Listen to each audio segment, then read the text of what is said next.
BBC News at 7 o'clock. This is Anthony Birchley. Police investigating the killing of Anne Widdecombe have said the Reform UK spokeswoman was the victim of a targeted attack.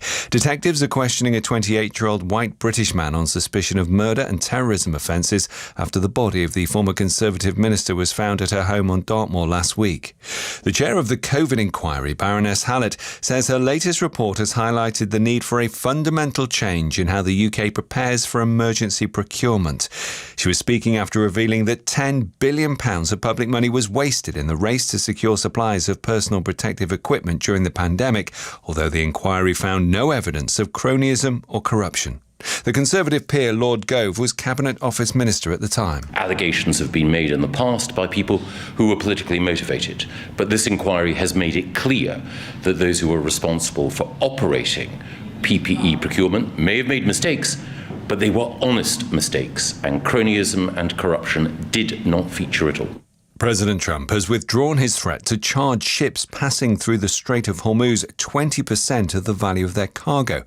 Writing on social media, he said the US would now expect trade and investment deals with Gulf nations instead. Our North America editor Sarah Smith says Mr. Trump is desperate to fully reopen the Strait of Hormuz to shipping, but doesn't appear to know how. The US Navy will again start blockading the Strait of Hormuz, stopping any ship that's carrying Iranian oil. But that is just returning to a tactic that didn't work the first time Donald Trump tried that, and it's unclear why he thinks he would get a different result this time. The emergencies chief of the World Health Organization says the true number of Ebola cases in the Democratic Republic of Congo could be up to 4 times higher than the official tally. Congolese health authorities say more than 700 people have died. Here's our global affairs reporter, Mimi Swaby. Speaking to reporters in Geneva after returning from the Democratic Republic of Congo, Dr. Chikwe Ihekwezu said the estimate was based on WHO models of the potential scale of the outbreak. The Congolese health authorities say the number of confirmed Ebola cases is 1,963. The Ebola outbreak spread to 2 new provinces this week, including the populous northeastern city of Kisangani, with 4 new cases of the virus confirmed there. Officials warn that community transition continues to drive the epidemic. Sir Keir Starmer has been awarded France's highest honour by President Macron in recognition for his work on European security in the wake of Russia's full-scale invasion of Ukraine. The Prime Minister was presented with the Legion of Honour after attending Bastille Day celebrations in Paris, which saw members of the British Armed Forces parade alongside their French counterparts for the first time in more than 20 years. Quick look at the weather, and low cloud in eastern areas will spread westwards overnight, but it will be largely clear elsewhere. That's the very latest BBC News at 3 minutes past 7. On BBC iPlayer. Gareth, simple question really. Do you think you're up to this? A brand new drama starring Joseph Fiennes and Jodie Whittaker. Everyone thinks that footballers are overconfident, arrogant. They're afraid. Based on the award-winning play. Keep believing. Keep going right up until the final whistle. A new England that comes from behind, that fights. Dear England. Are England's young lions ready for the game of their lives? Watch on BBC iPlayer. The FIFA World Cup 2026 with Kelly Cates on 5 Live Sports. France and Spain will battle it out for a place in the World Cup final 2 years after Spain came out on top at the Euros.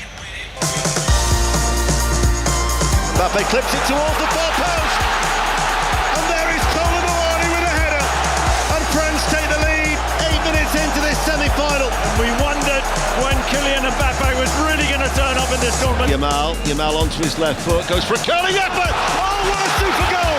What a super goal, and a crowning moment for Lamine Yamal, the youngest ever player at a European Championship, is now the youngest ever goal scorer in the history of the European Championship. This is absolutely genius.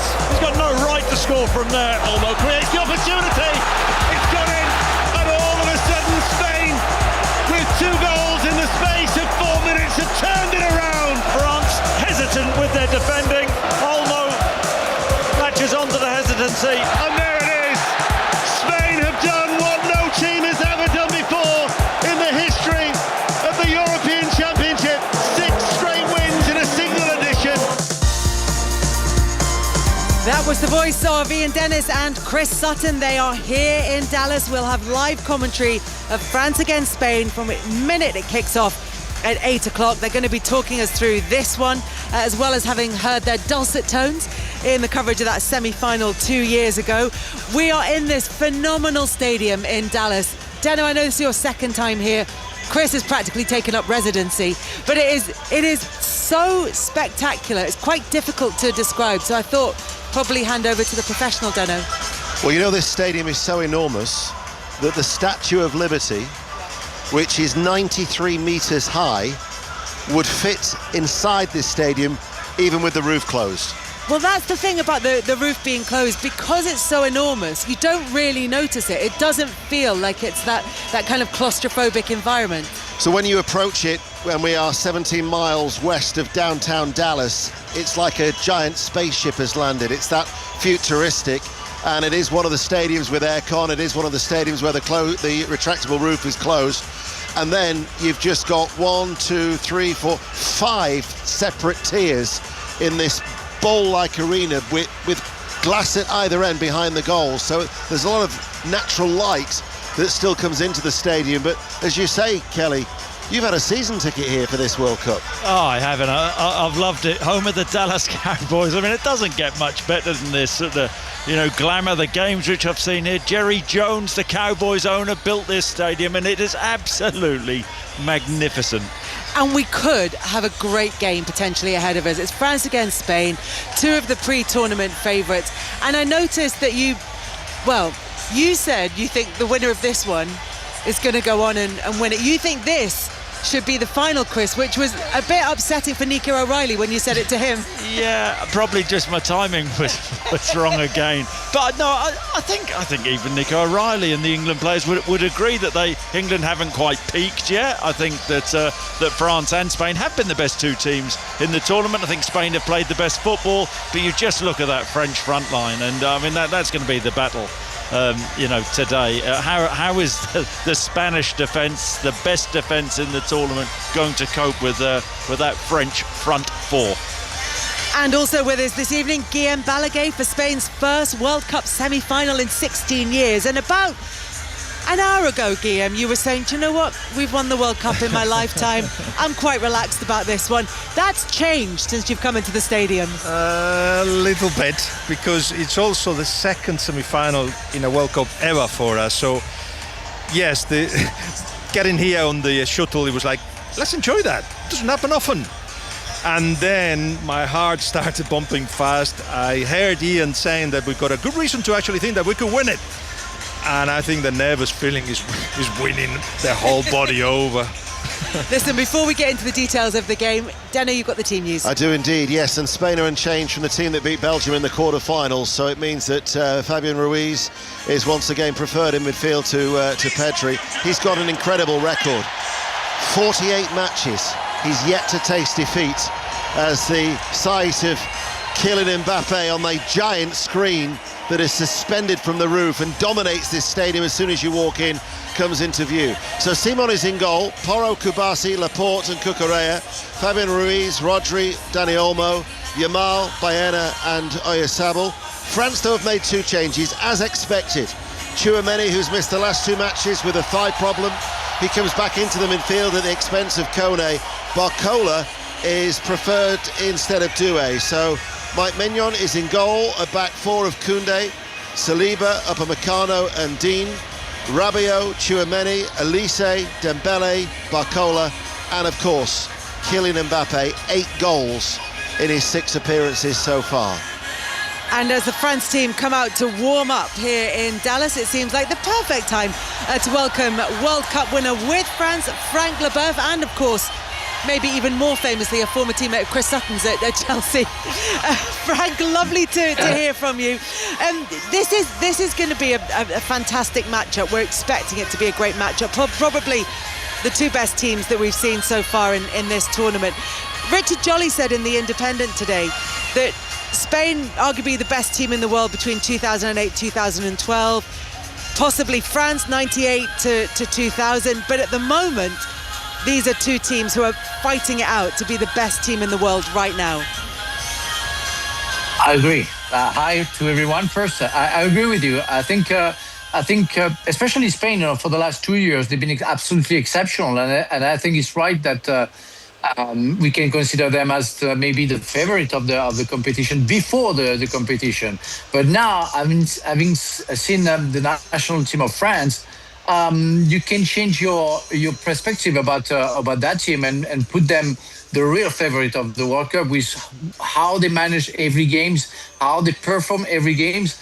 Comparing to Spain, who I thought, at some point they were hesitating in their decisions and maybe being a little bit too slow with their positioning, but still competitive. So it's maybe, and I'm sorry to say that in front of the English crowd, that it's maybe the final before the final, as expected. But it has to be done, and I don't know if there is a favorite, but definitely it's going to be a big game. Yeah, don't worry about saying that at all, Frank, because Chris Sutton already said it to one of the England players, so he's already made that point. Guillaume, this game, we are really looking forward to it. We know what we've seen from both of these sides. However, it may be, and I'm going to maybe go for a euphemism here, it may be one for the purists. It may be a tactical battle. Yeah, I think Spain has got the best team. And France have got the best player of the tournament and the best attacking force and a clear idea of what they want to do. But let me explain that. If France and Spain find themselves in a maze, France will find a way out eventually, and probably very quickly. That means they've got really good strikers that can finish whatever option. Spain will find dozens of ways to get out, and probably will need those dozens of ways to actually find the exit, because we have plenty of layers as a team, but we're not very efficient. And I feel that the only way to stop France, and I do agree with Frank, I think Spain is the only team that can stop France. The only way will be with a sleeping potion of 1,000 passes. That's the plan. I don't know if Frank will agree, because if we actually push France into their own box, we take the ball often, we finish the actions, make sure that we don't lose it in the build-up, we will find a way. But if we lose in the build-up the ball once, they're going to kill us. Yeah. So you feel like that. Yeah, if I can jump in, that's what it is, and that's the trick of it. Because of course, Spain will get the possession of the ball, which in fact suits perfectly the French national team. They're going to wait for them. They're going to wait for them to make a mistake, to get the ball back and get fast into transition, and that's where the skills of France is, and that's going to be tricky for Spain. So Spain will have the possession of the ball, but they will have to finish their actions. And as you just said, if it's on the build-up, it's going to be quite difficult for Spain to take care of the pace and the technique of the player out front. Frank, you've been in this position before with France, and although these players are extremely experienced and they've played at the very highest level of club football, is it different in a World Cup semi-final? Will the nerves and the expectation be different for this game? It is different because you have to wear a big badge with and a big shirt, and you play for your country, you play for your citizens, and the power and the weight that you have on it, and it's always special. But I tell you, I played the FA Cup final at Wembley with Chelsea the first time, and the pressure was huge. And as much as a semi-final of the World Cup can be, because you want to win. You know that you're going to have a big opponent, that everybody has to be respected, and it's never easy. But it's something that we know. We are football players. We know what we have to do. We know the job that we have to make, and we know it's possible that you can lose. How you lose, that's a different story, but you're going to put all the tools you need to make sure you're going to win. But football is football. It's full of details. You don't know the ending. It's why we love it. But you want to erase that from your brain and the thought that you have in, and just want to make sure you win. But the pressure is, of course, huge, but it's part of our game. Didier Deschamps was the captain when France won the World Cup in '98 and also in the Euros in 2000. How do you see his leadership style, and how has it evolved from being a captain at that stage to being the coach now? Well, I guess he deserves all the credits for me. What he achieved since he took that team in charge. And Chris and I have played with him, and we know exactly what the guy is. He's a real wire, a real professional.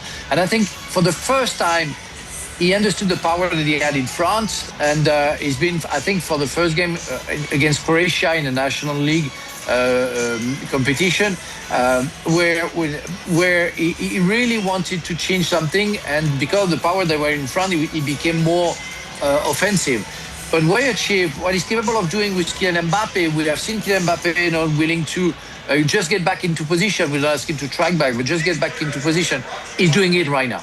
He got it, and he's a real leader, and is the real voice of Didier Deschamps on the field with all the other players. Didier has created a great unity, which I think is a key in order to win the World Cup. Frank, we've been saying, De La Fuente started this, that the last 2 times that we play France, we beat them. We're the only team to have done that.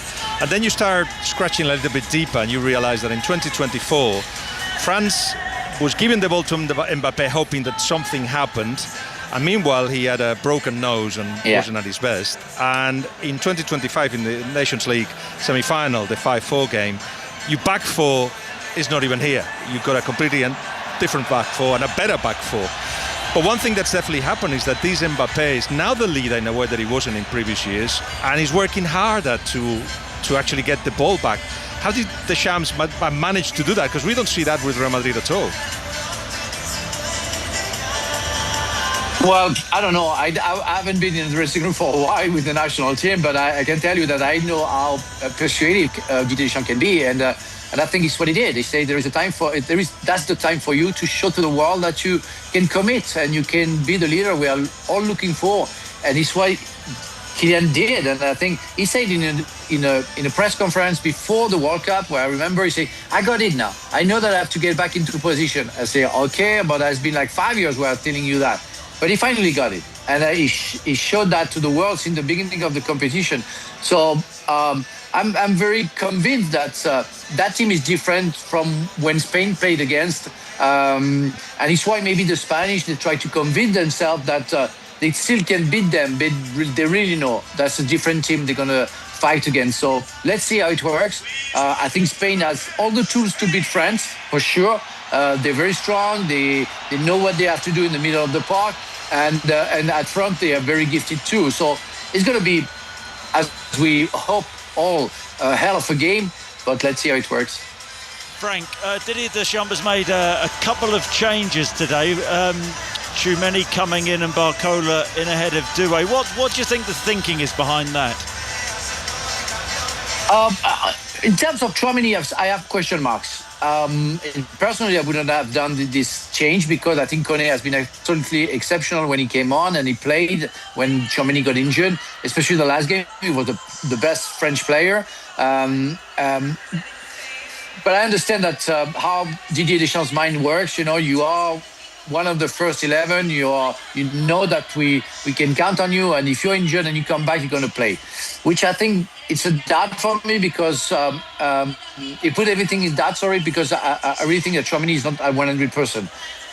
Where Koné could have been at 100%, but that's his decision. For Barcola, I think it's quite normal that he picks Barcola instead of Doué because Barcola can take the pace and the space behind the defense with his runs and everything, and we can aim him running behind Pedro Porro, and we're pretty sure that Spain is going to try to play pretty high on the field. And with Kubarsi and Pedro Porro, there is a possibility for Barcola to be very fast and to surprise them. It's why for Barcola I understand. For Tchouameni, let's see how it works. I'm just interested in how France are going to get through this Spain side. As you were saying, you're expecting them to, Spain that is, to play quite high up the pitch. And Guillaume's been saying this might be, death by 1,000 passes, this game, in terms of trying to just lull France into sleep as much as anything else. Yeah. But someone like Kylian Mbappe, and I know we've touched on him already, 20 games and 20 goals under Deschamps, the most games and most goals scored by any single player under any single manager at the World Cup, and he's got 64 goals in 104 matches for France. Is he And look, he's not the only one, but is he key for France if they are going to get through Spain? Yeah, I think that was part of the tactic that Didier Deschamps probably talked to and explained to the players. You will have to be patient. You know how Spain is gonna do, how they're gonna work, but at some point, one time they're gonna have to try to have a decisive pass, a killer pass, and it's when we have to be there, present, and then if we get the ball back, go so fast in transition. That will be the game. Everybody was thinking it's going to be an open game. It's going to be great. I don't think so. I think De La Fuente and Deschamps, they know too much the strengths of the team they are playing against. So they will have to be cautious. I don't think we're going to see Cucurella and Pedro Porro too high on the field. I don't think that Tchouaméni or Rabiot is going to go forward, helping the four at front. Everybody is going to be in their marks, and they're going to make sure that they're not going to be surprised, which is absolutely normal. It's a semi-final of the World Cup. You don't want to make a stupid mistake, and because of a tactical surprise being killed by the opponent. So I really think that's going to be a close game, and France will going to wait for a mistake from Spain. And I was thinking Lamine Yamal, Digne, that's a good opportunity for Lamine to shine. And then I'm looking at the stats that I put in the screen now, the power rankings they call it, and I see Digne, one of the top 5 defenders. So maybe it's more perception than anything else, but that is obviously the player that can take Spain to the next level, the winning player. How do you see that matchup? Yeah, of course, we know that the kind of weaknesses that France has is on the side, and with Koundé and Digne. And especially when you have to play against Lamine Yamal, one of the best, if not the best, player in this position, is going to be tricky. But it's up to Tchouaméni or to Rabiot as a midfield, or also Saliba just behind Digne to cover and to protect Digne. So that's part of the game. And when you play against France against Lamine, please, 4 or 5. Excuse me. 5. Send 4 or 5 players to Lamine, please. You want to create some free spaces, but that's the plan. That's for sure, and that's part of the tactic. Lamine Yamal is an incredible player, but don't forget that you have Olmo, you have Oyarzabal, and those two players have been very efficient. And I'm sorry, more efficient than Lamine Yamal so far, especially Oyarzabal with the goal that he scored. So Lamine just came back from injury, tried to go to his best, and he's getting better and better. Will we see the best of Lamine Yamal? I'm not sure, and we'll see. Hopefully, it's going to work. Well, not for that game. It's going to be interesting to see whether Lamine Yamal does start to hit that kind of form at this late stage of the tournament. But from a defensive point of view, Frank, and the Spain players are on the pitch, so you're not going to be giving away any secrets to them at the moment. But how would you set up defensively against that France attacking lineup? It's so difficult to. You pointed it out yourself. There's just so many players that you're looking at trying to stop. Yeah, no, that's complicated. But Deschamps, don't forget that he played in Italy, he was a coach of Juventus, so he has a skill of how to defend well. And that's the thing. You have to be close to each other. You have to have your 2 midfielders, defensive midfielders, therefore Tchouaméni and Rabiot working with you. And you have to have a covering system with Saliba and Upamecano on the left and the right side to Digne and Koundé. That's the trick of it. And don't play too low, don't play too high. Make sure that the lines are very close to each other, and maybe you will have a chance. And then you have the quality of the players to man. Saliba, I mean, that may be one of the best, if he's not the best centre-back for me in the world right now. Upamecano is having a great season with Bayern Munich. Digne is there, and at first it was more for Hernandez, and he's doing great. So let's see how it can work. But again, it's not Lamine Yamal against Digne. It will be too easy. It will be too simple.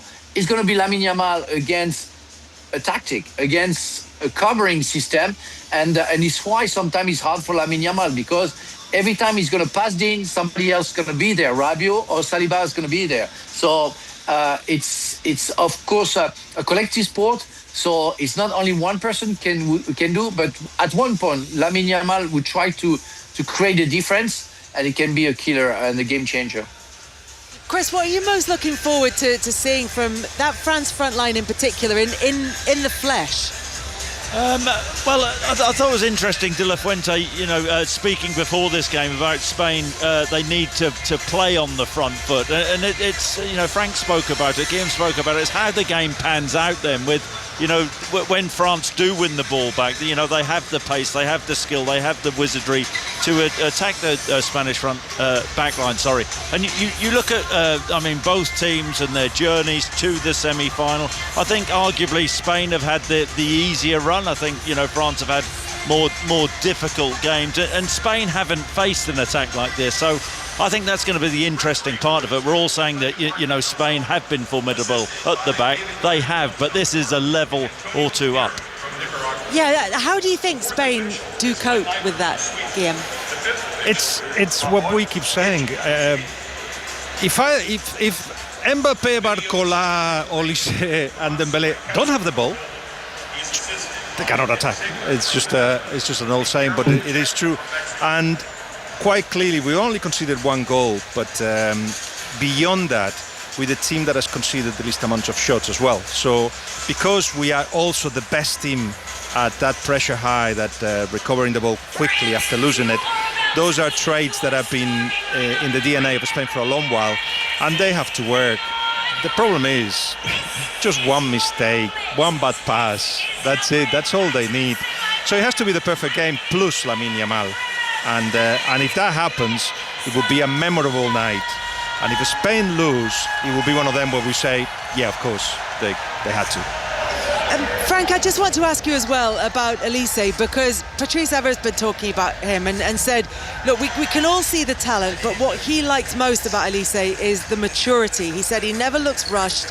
He plays like he has time, even when there is no time. Is that what you see when you watch him? Yeah, well, I see many things. I see talents, I see skill, I see maturity, greatness. He has everything. And again, we are so pleased that he decided to go to the right country. but what he has, it's true that I think he sees everything before he receives the ball, and that's what it seems to be easier for him, because like that he has the time to decide what he wants to do. If you see, Guardiola was a kind of a player like that without the ball, that he could see everything and would play with only one touch because he didn't need more than that. It's more difficult because on the position that Michael Olise is playing, because you have the pressure of the defenders. But he's capable of seeing everything in a slow motion. Therefore, he can do whatever he needs to do. And on top of it, because he's so skillful, he's so easy with the ball that everything seems to be so nice and so like, I know what I'm doing, guys. Don't worry. I have no fear. Everybody can come. I know what I have to do, because I can change my pace. I can change my skill. I can change the size of the foot that I want to choose. It's unbelievable. That guy is a masterpiece.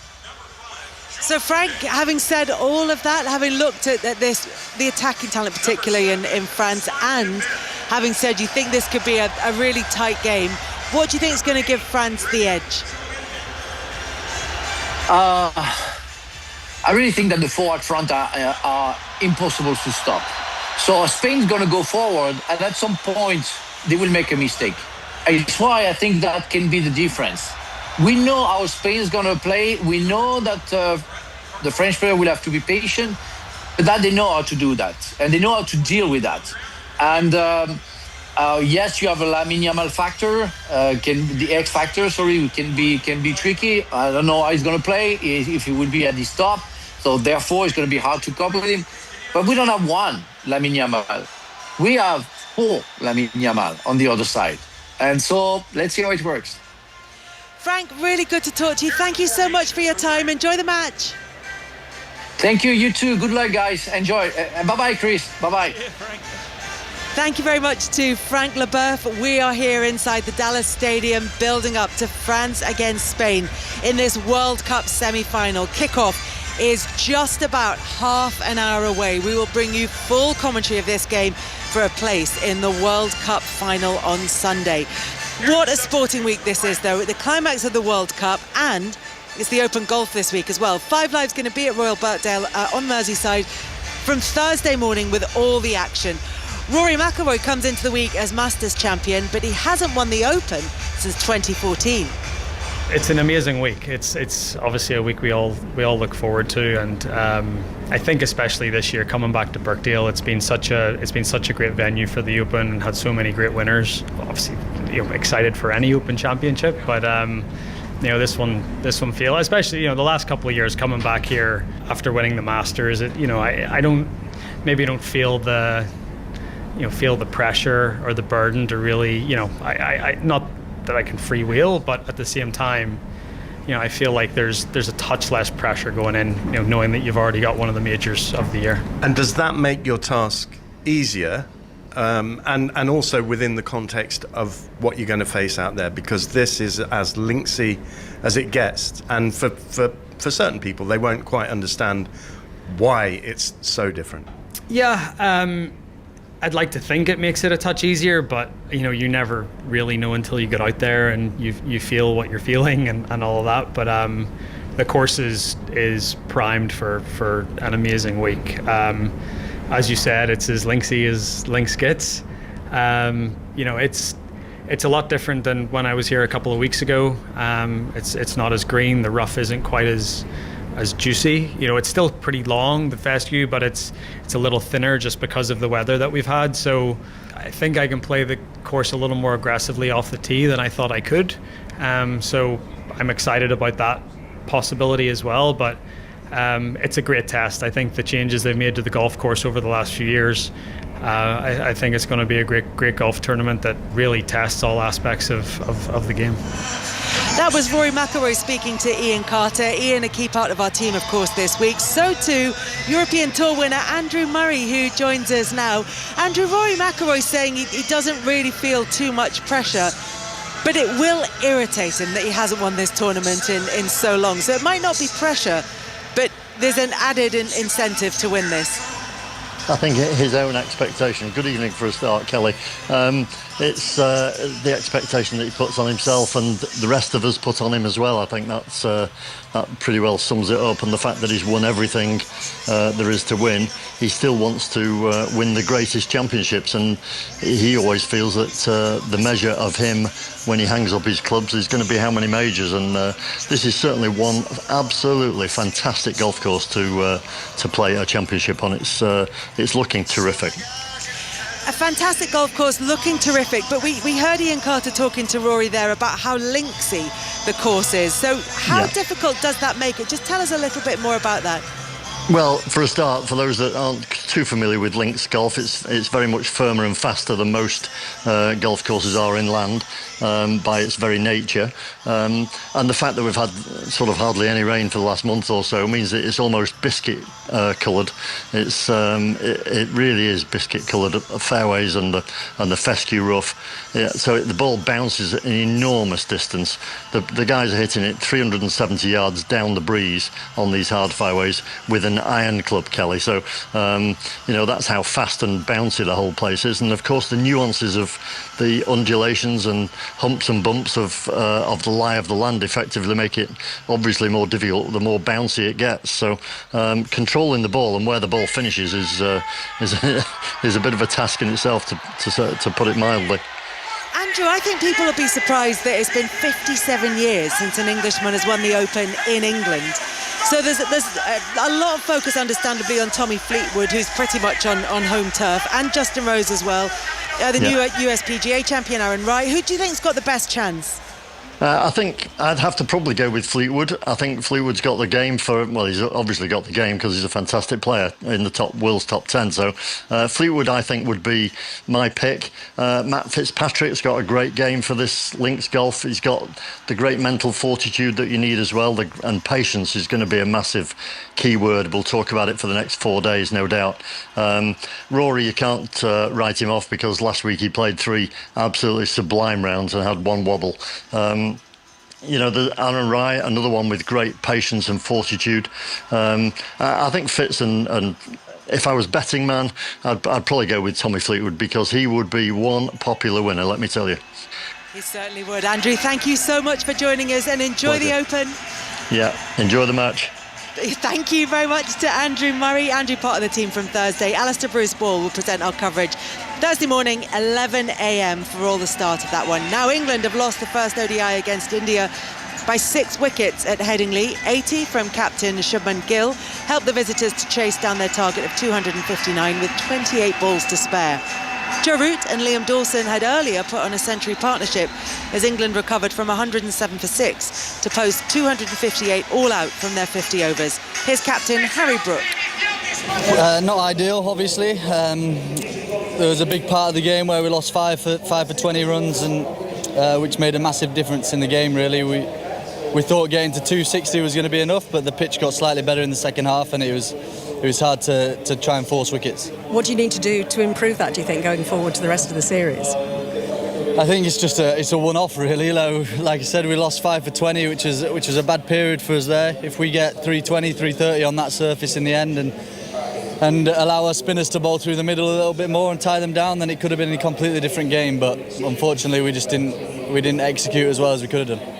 On the other hand, you've got Joe Root back, who's a bit of a born-again 50-over player, isn't he, having missed out for a while in this format? He played extremely well in Sri Lanka. He got a load of runs over there, so I'm not sure he's missed out much, but he's obviously had a little bit of time away from the 50-over format, as have we all, but it's about coming back and trying to get results on our side. That was Harry Brook talking to Eleanor Oldroyd, and their reaction in the TMS podcast will be available on BBC Sounds. We're just about 25 minutes away from kick-off in the first of this World Cup semi-finals between France and Spain. Full commentary of that one coming up. And of course, we're just over 24 hours away from England's semi-final against Argentina. That one will be live here on 5 Live as well. It's also on BBC One. And this will be the 6th time the two sides have met at a World Cup. Kelly Summers has been speaking to the England captain, Harry Kane. The manager said after the Norway game that he still felt there was more to come from England in terms of the performance. How were his comments received in the dressing room? Yeah, I think we understand it. I think, players on the pitch know more than anyone when you're playing well, when you're not playing well, when you maybe giving away too many sloppy balls or not winning your duels in defensive actions. But that is part and parcel of football. We understand what the boss meant, and the boss has been so complimentary about us as a group, and he said as well, from the mentality point of view, which is sometimes the hardest part to get, we're at the highest level, and we have been for a period of time now. Again, I think when he sees us train and he sees the freedom, he sees the attacking play in training, of course he wants to see that on the pitch. It's not always possible for many different reasons, playing against difficult opponents.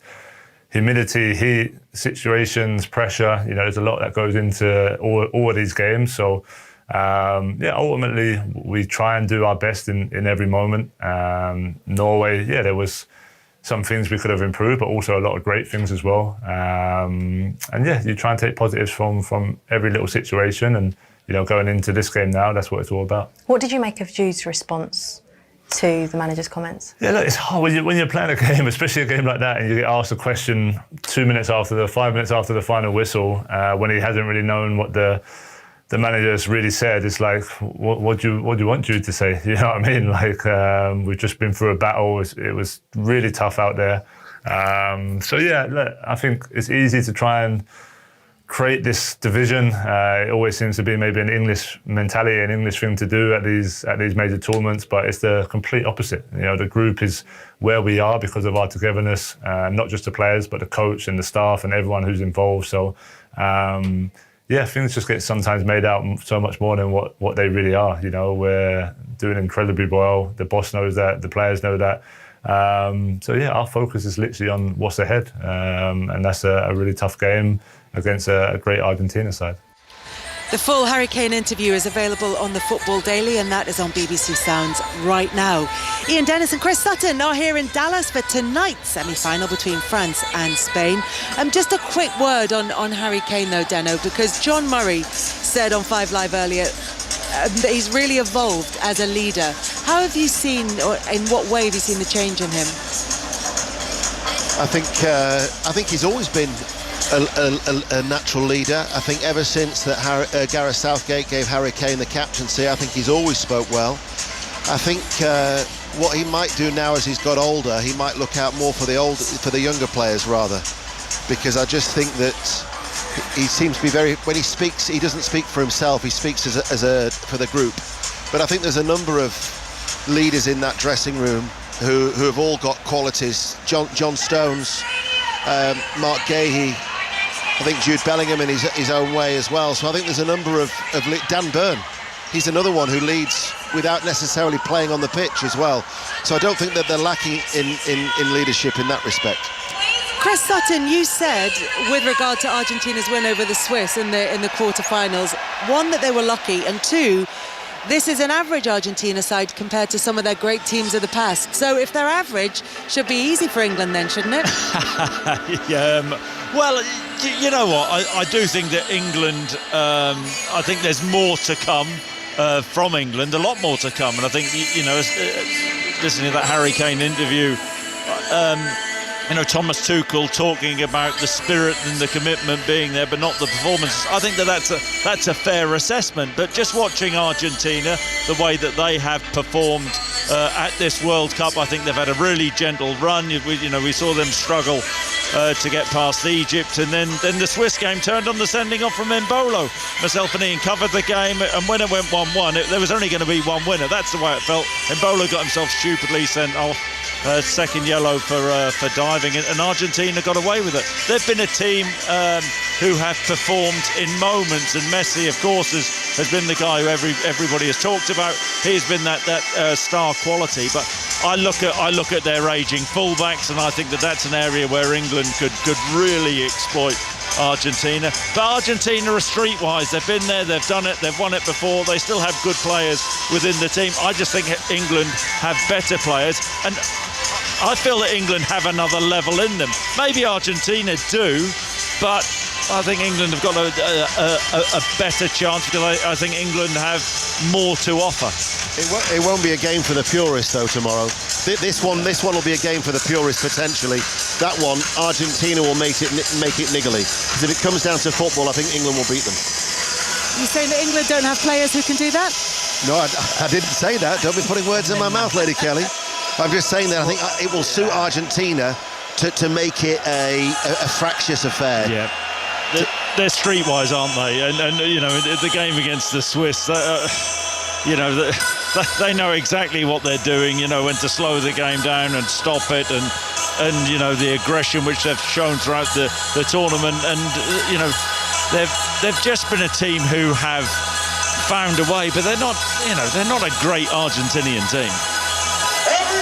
I won't mention the semi-final record of Argentina in World Cups, and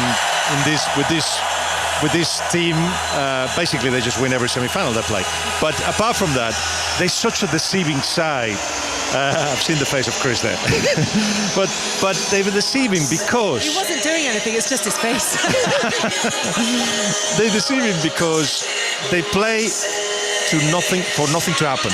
They play to annihilate the other team by just slowing things down and making nothing to happen until they speed things up when the ball goes to Messi. And they can do that for 120 minutes. That's how they've been winning.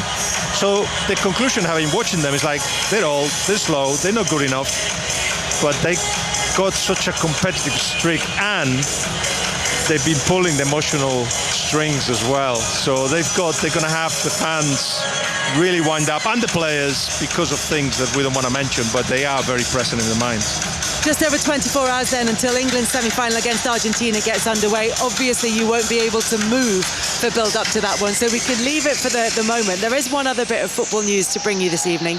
Manchester United have announced the signing of Aston Villa midfielder Yuri Tielemans for a fee of £35 million. He's a Belgian captain, and he signed a 5-year contract at Old Trafford.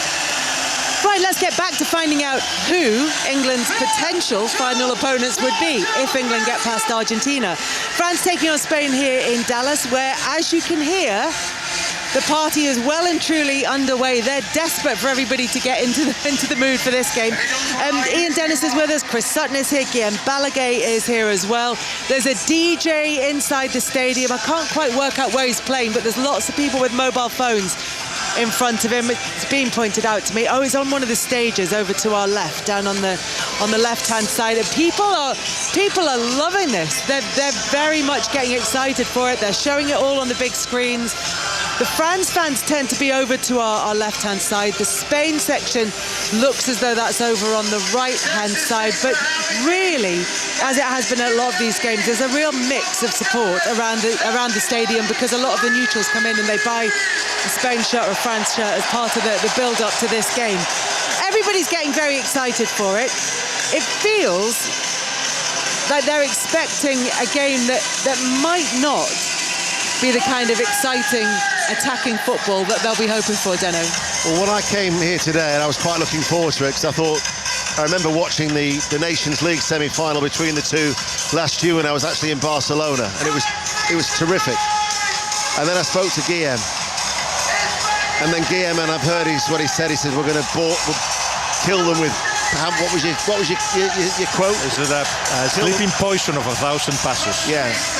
And then I heard Frank Leboeuf as well, and all of a sudden now I'm thinking we might not get the classic I was hoping for. I was hoping for a goal fest. Well, what might help that is if Lamine Yamal hits the kind of form that we know that he's capable of. And you've talked about this, Guillem, a little bit with Frank earlier on. 1 goal, no assist in Spain's 6 matches so far. That's not to say he hasn't made a contribution in games, but when you look at the other big names of this tournament, they've delivered. They've put those numbers down. Lamine Yamal, who was 19 yesterday, is 19. But at the same time, he's not that kind of player, I don't think, or hasn't been yet. Maybe at some point he will be a number 10. He'll move into the centre, but not yet. And his influence has to be with the pass before the last pass. With, as you can see, I think there is a stat that says that he's the one receiving more through balls than anybody else in the World Cup. So we're looking for him all the time. And Rodri's playing more passes that split defences than anyone else. Yeah, so the style is clear, and he's our man that could make the difference, no doubt about it. But I sense a little bit of doubt in you boys when you're talking about Lamine Yamal, and so does he, you and everybody else. So he said yesterday in the press conference, "You're all saying I'm not at my best form. I think tomorrow is going to be a special day." But why is he saying that? Because if he's annoyed by the fact that people are saying he's not been at his best, and then saying, I am going to be at my best for this game, that's an acknowledgement in itself that he hasn't been on top form. And I get that he came into this carrying an injury or recovering from an injury. But is there more development to come from him, as you say, at 19? Yeah, no doubt about it. But he wants that pressure because he doesn't feel it. I think on the way to the European Championship final, he fell asleep on the bus. So I think, did you see him coming out of the bus? He was a little bit sleepy, wasn't he? He probably had a siesta as well. He just doesn't feel it. He says the biggest amount of pressure I felt, or fear, if you like, was playing in his cement court in Rocafonda when he was 10 and had to play against 15 years old because they're bigger than them. That's it. He's lost it there. And to actually be a superstar, you have to be very good, and he is. You have to play for a top team, and he plays for Barcelona.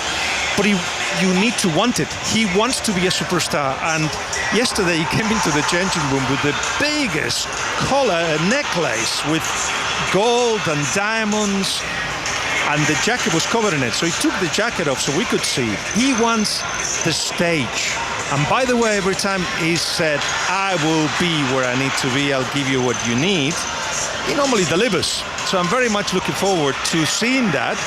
As I say, it's necessary for Spain to win, and if that happens, it's going to be memorable, and Ian will be happy. But this idea about him welcoming the pressure, actually, pulling the pressure towards him and thriving on it, I think it makes Rodri's comments really interesting, where he says he sometimes has a bit of anxiety about having to prove himself, that he needs to calm down a bit.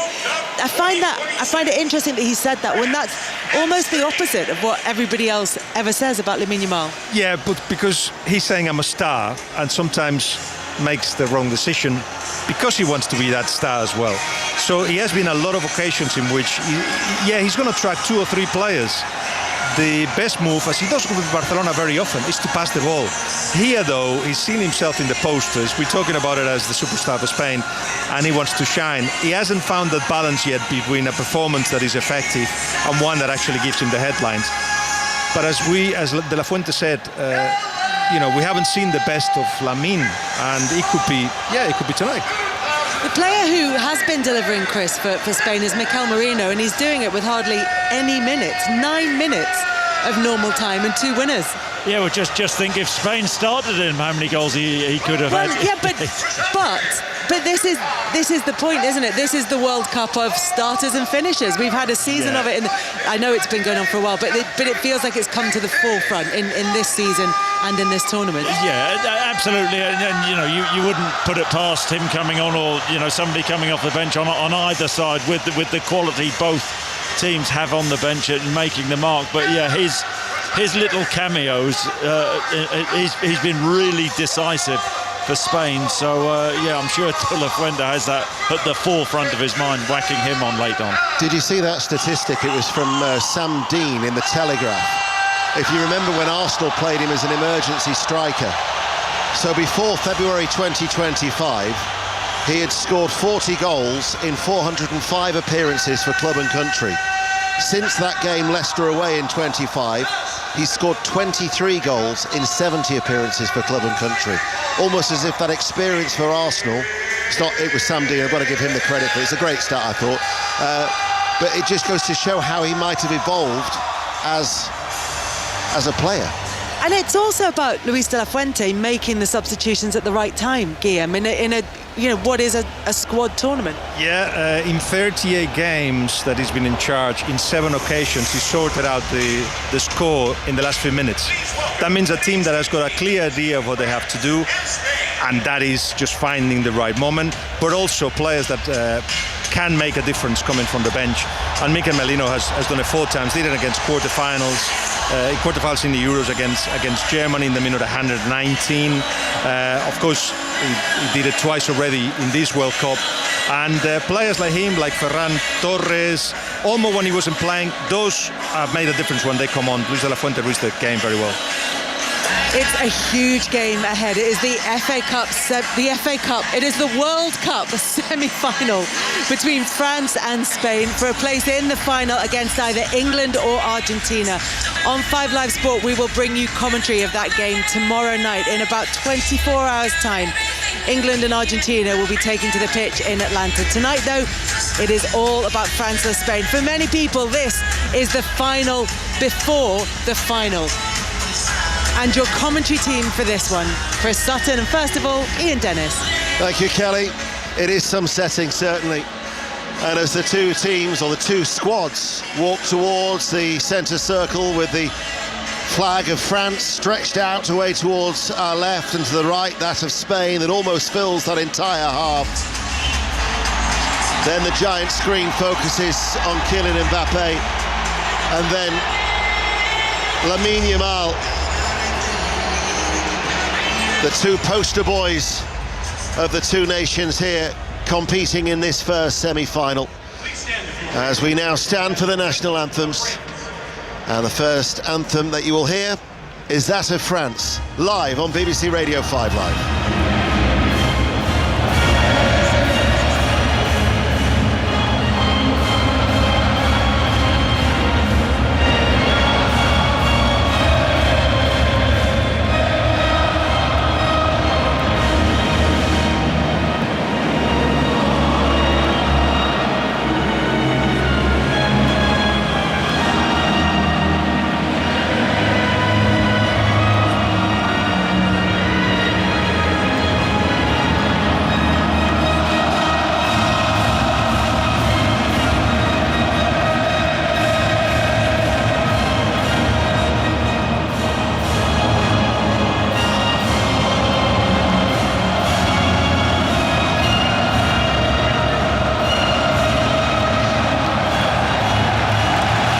Kylian Mbappe, the France captain, who tonight takes over from Hugo Lloris as the all-time appearance maker for France at a World Cup, because tonight is his 21st appearance in the colours of France. This is the anthem of Spain.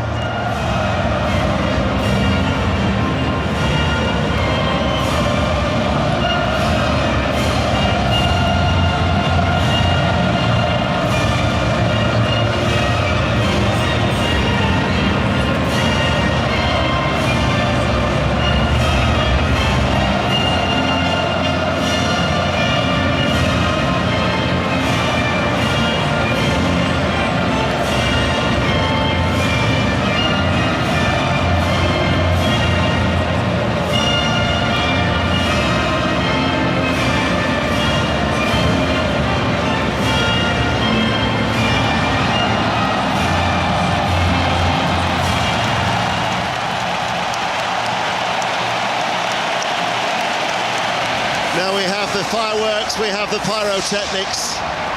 I only hope we have fireworks on the pitch, Chris. I think we may well have. I mean, we spoke earlier about Spain having the better of France in the last couple of games, but Didier Deschamps in his presser talked about the past being the past and saying this French team right now, they are on another level. It'll be fascinating the way this pans out.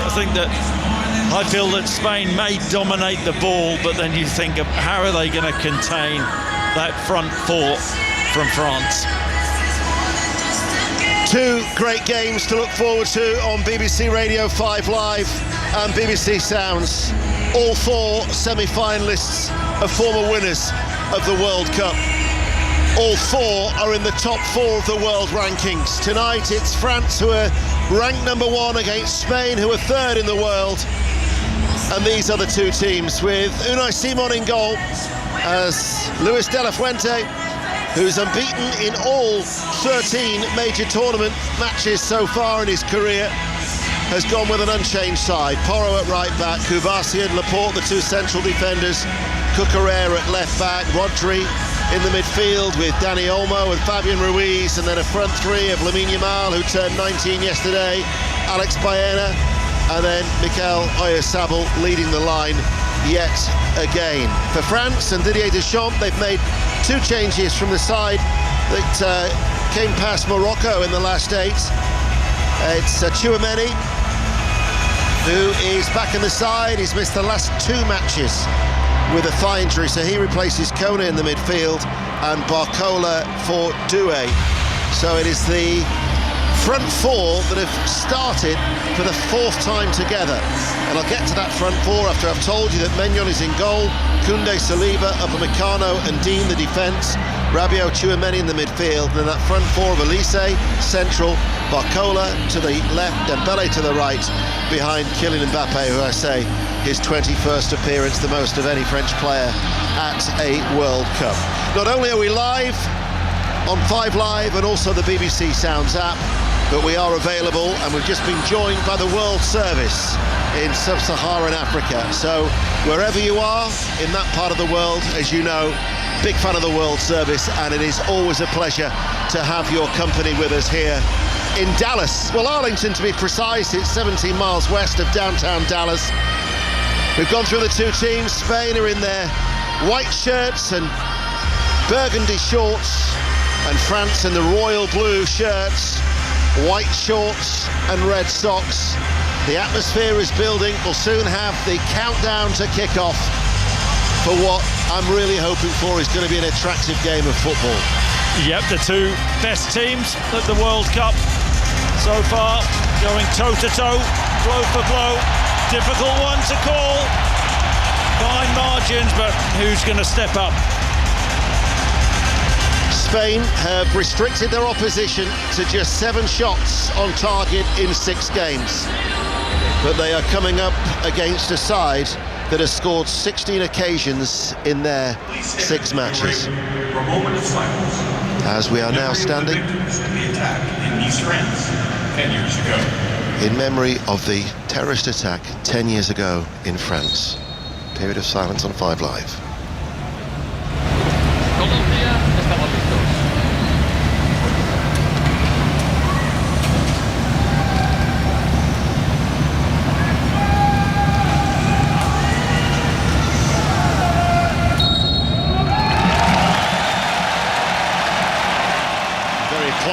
the names of everybody who died in that terrorist attack on the 14th of July 2016 were actually created into that of a love heart that was shown on the giant screen here in Dallas. The countdown then is on. It's BBC Radio 5 Live, BBC Sounds and the World Service for the first of what we hope are two mouth-watering semi-finals.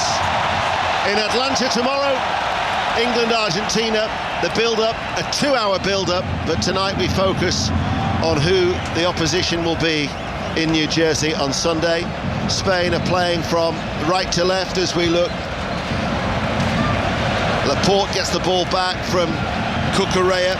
They've had a very settled side of Spain, particularly that back four as well.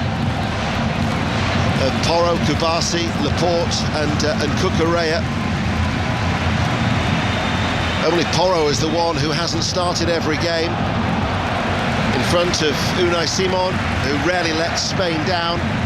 And for France, 5 of this 11 have started now all 7 games. As Mike Maignan, all in green, has the ball at his feet in the penalty area away towards our left, and they try and beat the Spanish press with a low ball out towards Rabiot, who now runs forward, but his ball goes out of play. But already we can see the way that Spain were going to press. Guillem said it, that they'd do that, they'd go quite high up the pitch, exactly that. Yeah, that's the way they've played all tournament. They've been brave with the press, brave on the ball. De La Fuente just wants to dominate. You think France, interesting selection on that left-hand side. Barcola ahead of Doué. I think there'll be space to hit in behind with the French when they counter-attack, and that's what Barcola has, that tremendous pace. Spain had just given the ball away, and it was Dembele who was being quickly crowded out as Rodri, running back deep inside his own half, turns away from Elise, finds Fabian Ruiz, and Baena was back there helping out as well, and then Rodri will go back towards Unai Simon, and turned away very well from Mbappe, because Mbappe was looking to cut off the avenue away to his left, but his clearance has been picked up by a royal blue shirt. He was very cool under pressure, Unai Simon. The ball fizzed in from Rodri into him, and he took a touch and looked out to his right, Mbappe's left, and then he coolly just dragged it back on the inside and popped the ball off. Very cool from Simon. Mbappe turns away from Rodri. Olmo and Rodri then squeeze out and snuff out any threat, and Spain quickly win the ball back in the midfield. Here is Dani Olmo with his dyed hair. The bushy-haired figure of Cucurella, of course, is always prominent, even when we're as high up as we are in this commentary position in Dallas, looking a long, long way down. Oyarzabal drops deep right of the centre circle with the layoff, and now it's out towards Porro on the far side. And Lamine Yamal, and still remember that goal in Munich 2 years ago when he cut in off that right touch line and hit a terrific curling left-footed shot to be the youngest ever goal scorer in the European Championships. As Mbappe picks it up on that far side, the left, and he runs forward. But Fabian Ruiz was quickly back into position. Oyarzabal was also trying to hunt inside his own half as Tchouaméni passes the ball now to Upamecano, and Rabiot will take over with a diagonal ball, and he was looking to get it back as it bounced off the legs of Baena. And now to Dembele, strokes it on the infield by Elise, picked up by Lamine Yamal, and he runs over the halfway line, comes into a central area, still with the ball at his feet. Baena gets forward eventually on this left-hand side, as does Cucurella, and it goes back inside to Rodri. Yeah, and a couple of times when he has got the ball, Yamal, you can see the French doubling up Barcola. The first time when Yamal facing up Digne, and then Tchouaméni. They just counted a little bit there, Spain, but Tchouaméni straight across. They understand his threat, his danger. This is Laporte coming forward. Every outfield player now is in the France half. Baena's been caught in possession. He tries to win it back. It's been a key feature of Spain that as soon as they've lost it, they are quite aggressive to win it back as quickly as they possibly can. Laporte just leaves it now for Rodri. He's just dropped in between the two central defenders.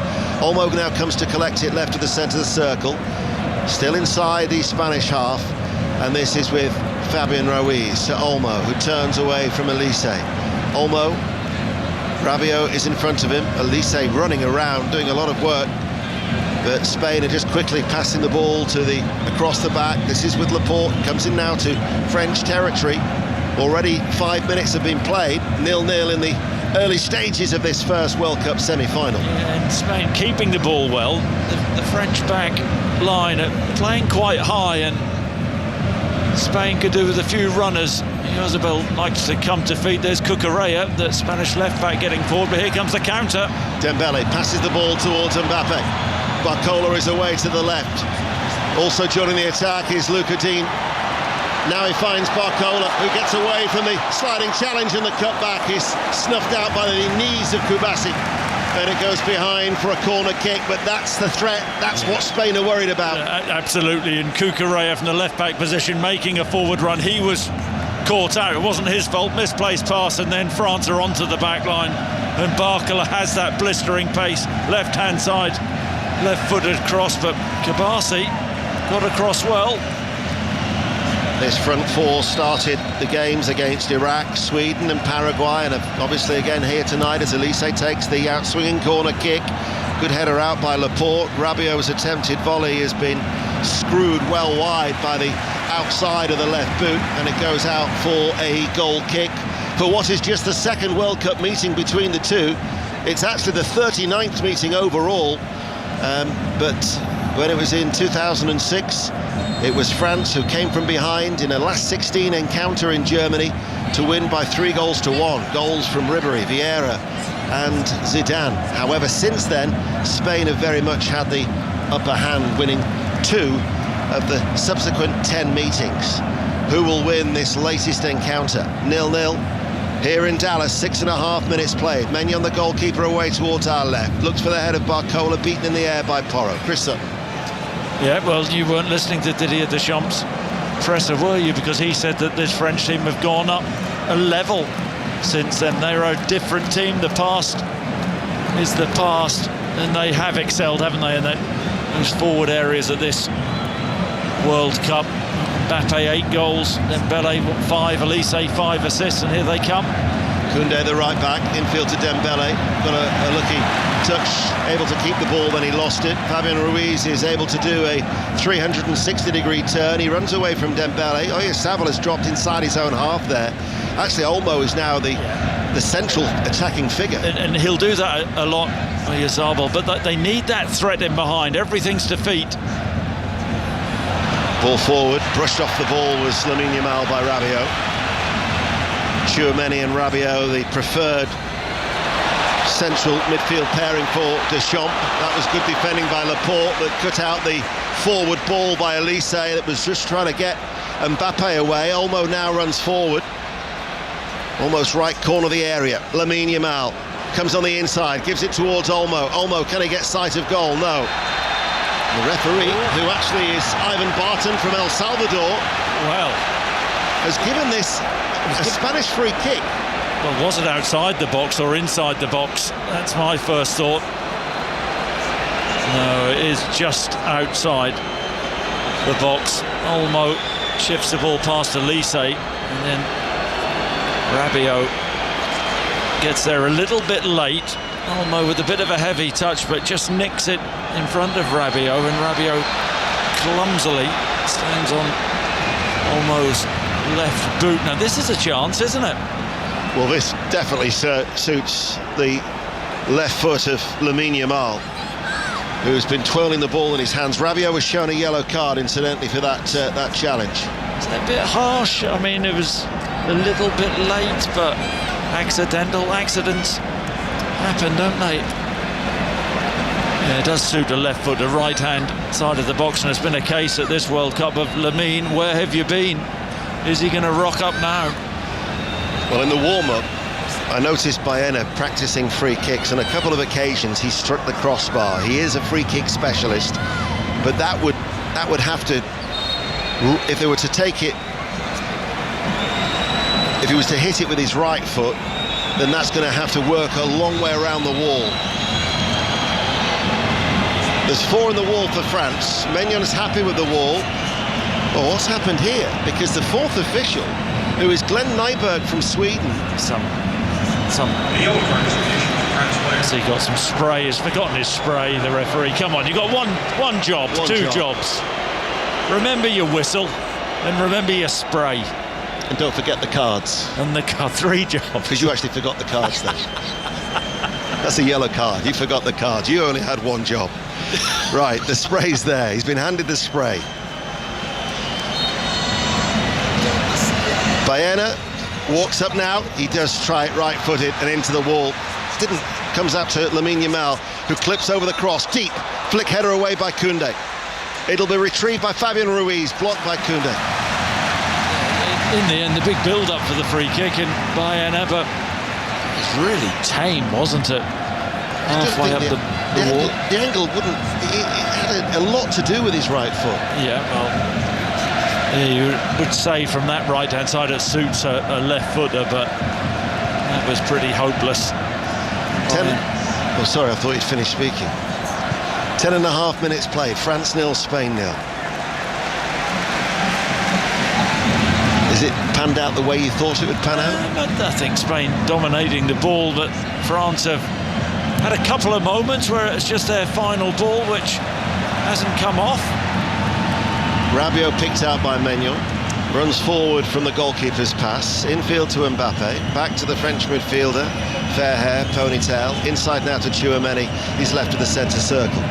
This is now Upamecano, and it's France who have every outfield player in the Spain half, as Spain in those white shirts just drop off behind the ball, and now they'll try and press as Tchouaméni is in between the two central defenders and both the fullbacks are pushed on high. Spain have had 61% of possession so far in these opening 11.5 minutes. Koundé is the one who's made that run forward, and Laporte sees him off quite comfortably. Laporte does well, gets across. See Koundé used more as a bit of a back support behind Dembele, but getting forward there. No, I don't think Didier Deschamps and France are particularly bothered about possession. It's about how can they be the most effective? How can they nullify this Spanish attack and create opportunities for themselves?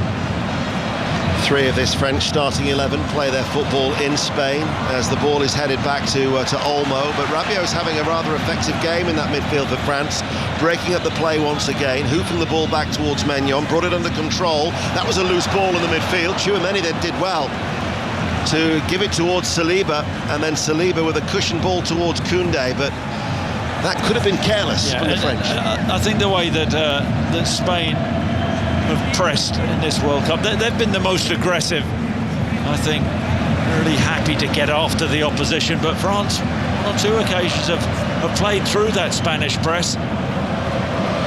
Lucas Digne running forward. Barcola passes the ball now towards Mbappe. He's 30 yards out from goal, and he tries to bring Dembele into play, but his curling ball was way ahead of Dembele, and it went straight out for a goal kick. Lucas Digne of Aston Villa, but for how much longer? Because he's in talks with Paris Saint-Germain. Is he? And I know exactly what you're going to say. You're going to bring up Manzambi. No, you are so predictable. Didn't enter my mind, albeit you said he was off to Newcastle and he's ended up at Villa. Well, but Aston Villa hijacked the deal. I couldn't predict that. Here is Olmo, just outside the centre circle. Oyarzabal is the player who drops deep. Porro, Kubasi, Rodri able to turn, almost stumbled into Elise, but kept it with Spain. This is with Cucurella. Fabian Ruiz, who has this incredible record since he made his debut 7 years ago. So this is his 49th game for Spain. He is yet to taste defeat. As Baena almost level the area left-hand side. Still 0-0, 5 Live, also available on the World Service in Sub-Saharan Africa tonight as a late challenge comes in, and that was on Rodri. Well, that's a worse challenge, I think, than the Rabiot one, which Rabiot got booked for. Rodri, that rudder for Spain in the midfield, pops it out right, and Elise goes to ground. He's really late, actually. I mean, how he doesn't get a card for that. That's odd refereeing. Once again, consistency springs to mind as Fabian Ruiz knocks that free kick short towards Rodri. France have got everybody back behind the ball. Laporte just outside the centre circle goes left to Cucurella. 33 wins and 15 draws in those 48 matches for Fabian Ruiz, who's on the ball now, and he passes the ball to Baena, who stays out wide, then runs forward. On this near side, the left, cross takes a deflection, edge of the area, Elise on the half volley, lays it off towards Dembele, who looks towards Mbappe, and he finds it, and Mbappe could be in here. Spain are desperate to get back, Mbappe's still going. They have got 3 defenders back. Dembele then strokes it, edge of the area, Barcola lays it off towards Elise. Elise with the cross, charge down, corner kick. You could see the panic in the Spanish eyes, even though we're that far away, you can still see it. Yeah, but what a counter-attack from France. And the ball from Dembele out on the right-hand side, inside his own half. Everybody can see the pass he wants to play. Can he play it 60 yards? Mbappe onto it, and eventually it's snuffed out. Corner taken short on the left-hand side, Dembele with a cross. Stopped by Oyarzabal, doesn't clear long. Passes the ball square towards Olmo, and then Olmo will go down the line, and Lamine Yamal unable to keep the ball in play. Just with that attack, I think, was it Pedro Toro, I might be wrong, got back really well and put Mbappe under pressure. Nothing came from it in the end, but just sense the French happy to draw Spain onto them and then use that pace and that wizardry to get forward. Koundé is forward now on this near right-hand side, level the area, passes the ball back. Dembele in field, laid off by Rabiot. This is Elise in a very deep area. He's had a very good World Cup, although he's still yet to score. The Hammersmith-born player, as now it's with Dembele on the right corner of the area, twists one way, then goes the other, looks to go on the outside, delivers the cross. Barcola waits, controls the ball, looks for a shooting opportunity. Barcola is just nudged off the ball a fraction. France, though, still have it. Luca Dean, Tchouaméni with a cross into the area. Laporte heads the ball away. Goes back to where it came from. Tchouaméni ducks underneath it. It's a France throw-in, 0-0. Yeah, I think the first time in this game, 17 minutes in, where France have actually pushed Spain back for a bit of a period. Just controlling the ball now, coming into their own.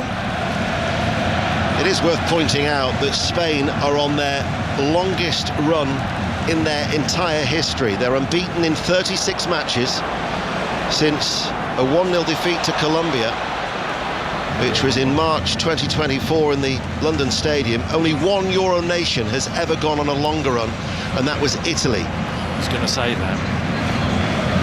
I was going to say Italy. You didn't even give me a chance. Okay. Do you remember when it was? Cucurella forward. I'll give you time to think. We could have a long night here, Chris, in Dallas. We could have extra time the way it's going so far. 17.5 minutes played. Laporte trundles his way forward. Olmo's ahead of him. Fabian Ruiz to his left. Fabian Ruiz now slides it into the path of Cucurella. The weight of the pass just wasn't good enough for Cucurella. It was always racing away from him.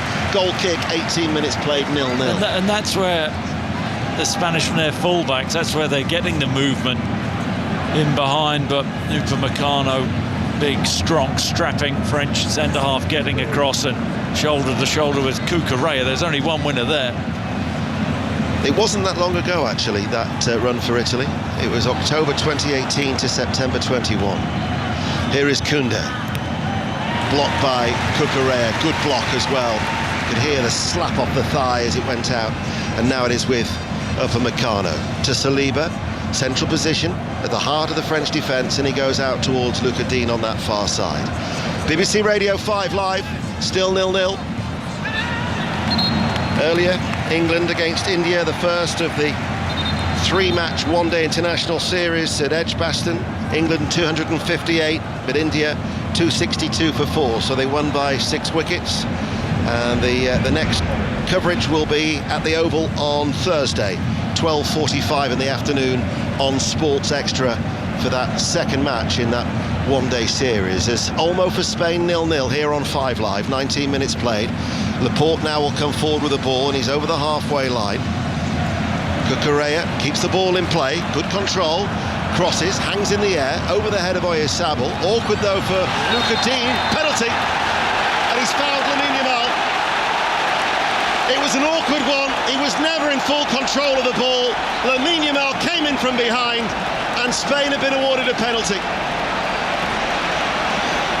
What I would say, there's not much of a protest, is there, from Dean?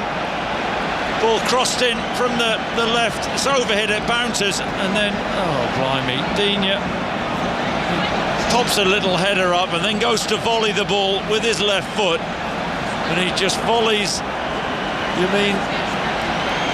Yamal high up on his hip. It's an absolute stone wall penalty.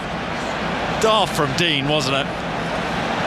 Wild, reckless, and what a chance for Spain. Just a bit of brain freeze there.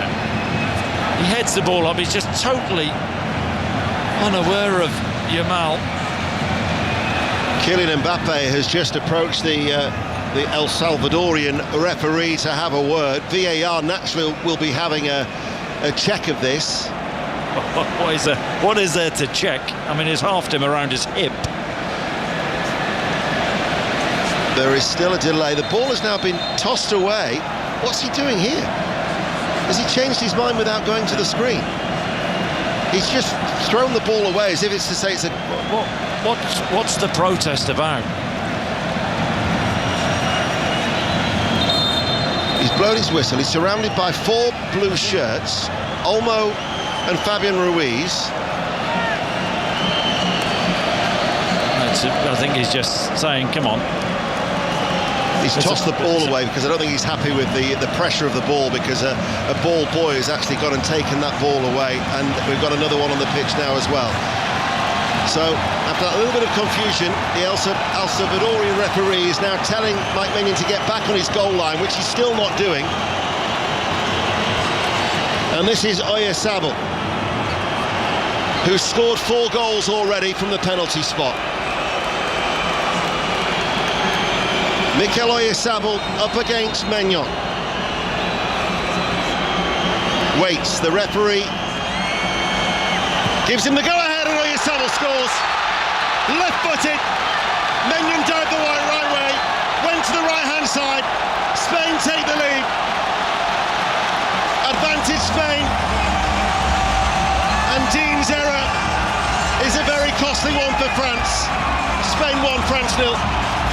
Brilliant penalty from Oyarzabal, lashed in with his left foot. Boy, did he mean that. Maignan goes the right way, but it's thumped halfway up into the corner to Magnan's left-hand side. Slow run up, and then lashed. It's a brilliant penalty under pressure. And Spain lead, and you have to say, on the balance of play, you say deservedly so, but wild from Luca Dean, and France will have to recover. That is 18 goals now for Oyarzabal in his 19th start, or his last 19 starts, as Elise hits a very ambitious ball out downside, and Cucurella takes it. I think the idea for France was to go and press from the throw, but Cucurella had read it, and they took a quick one. And now it goes out for another Spain throw on this near side. He gave him no chance, did he? There was such a pace on the penalty kick from Oyarzabal. Yeah.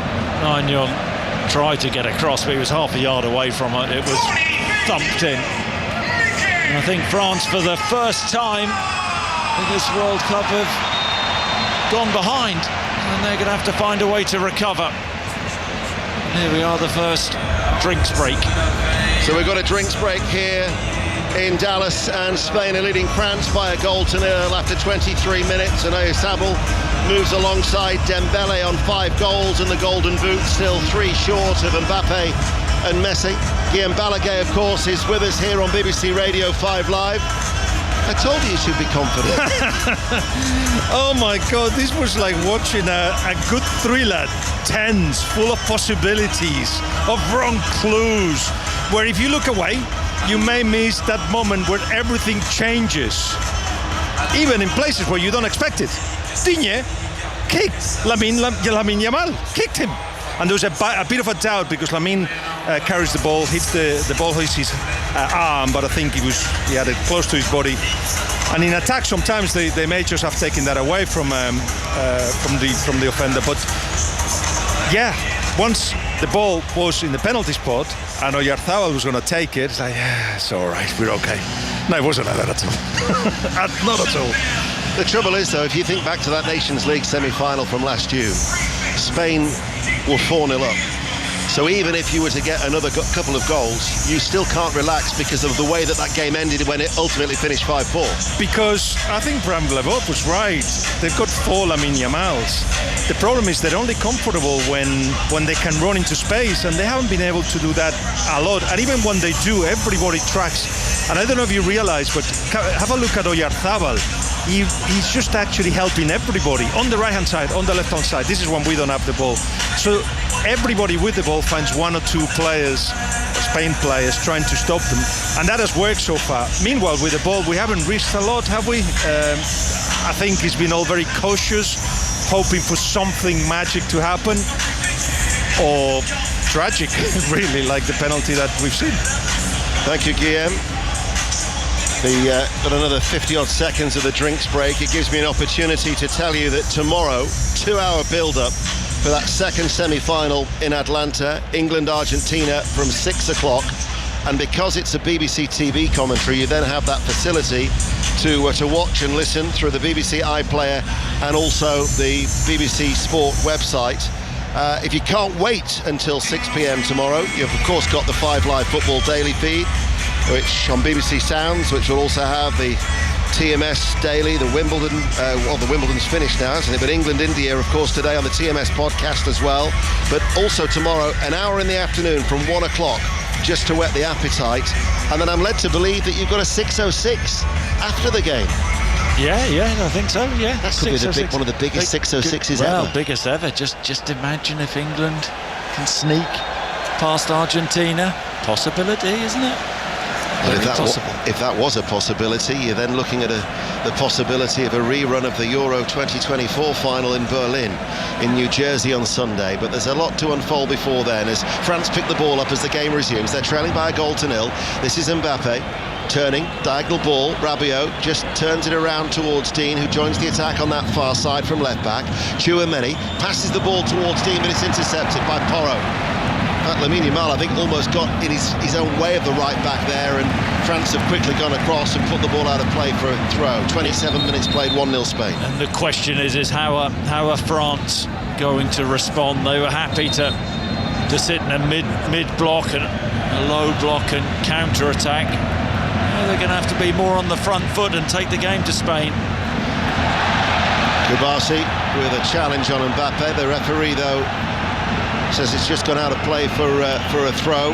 He reacted very, very quickly, did Kubasi. I mean, we talk about Lamine Yamal, who was only 19 yesterday. Kubasi, he turned 19 back in January. But, I mean, they've got 2 extremely talented teenagers in this Spanish side. They haven't.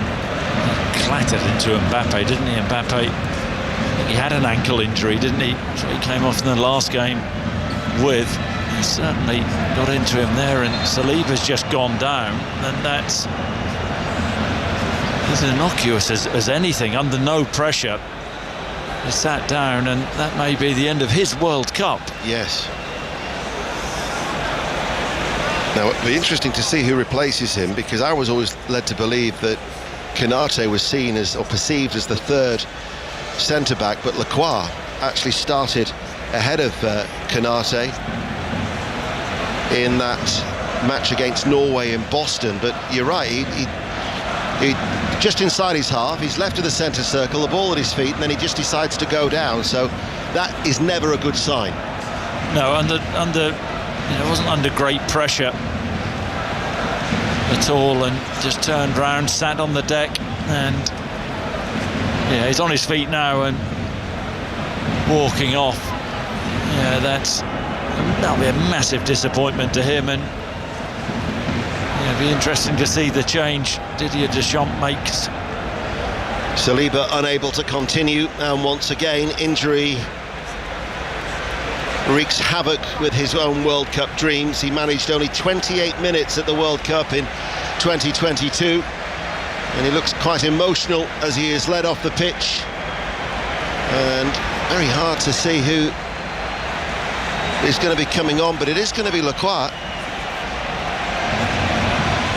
So for Konate, who's only had 14 minutes of action against Norway in the group stages, the Crystal Palace defender comes on to replace the title winner from Arsenal. Maxence Lacroix is on. It's an interesting goal, isn't it? Lacroix over Konate. Bit of a, should we say, Le Custard Pie for Konate there? Certainly, I don't think it's a show of confidence in him from Didier Deschamps. Konate, who has left Liverpool and has joined Real Madrid. Half an hour played. France then forced into a change as they're behind. Still, Unai Simon hasn't been tested as Cucurella is shown a yellow card. It's just stupidity. He always does it, doesn't he, Cucurella? Gets involved. He's like really strong with the challenge. There's a little pull of the hair from Elise on Cucurella. He's got the look of a musketeer, hasn't he, Cucurella, actually? And then he thunders into Elise, gets a yellow, and a chance now for Spain to throw a ball into the Spanish box. Free kick then, midway through the Spain half, near side the right, just a couple of feet in from the touchline. Dembele right down the throat of Unai Simon.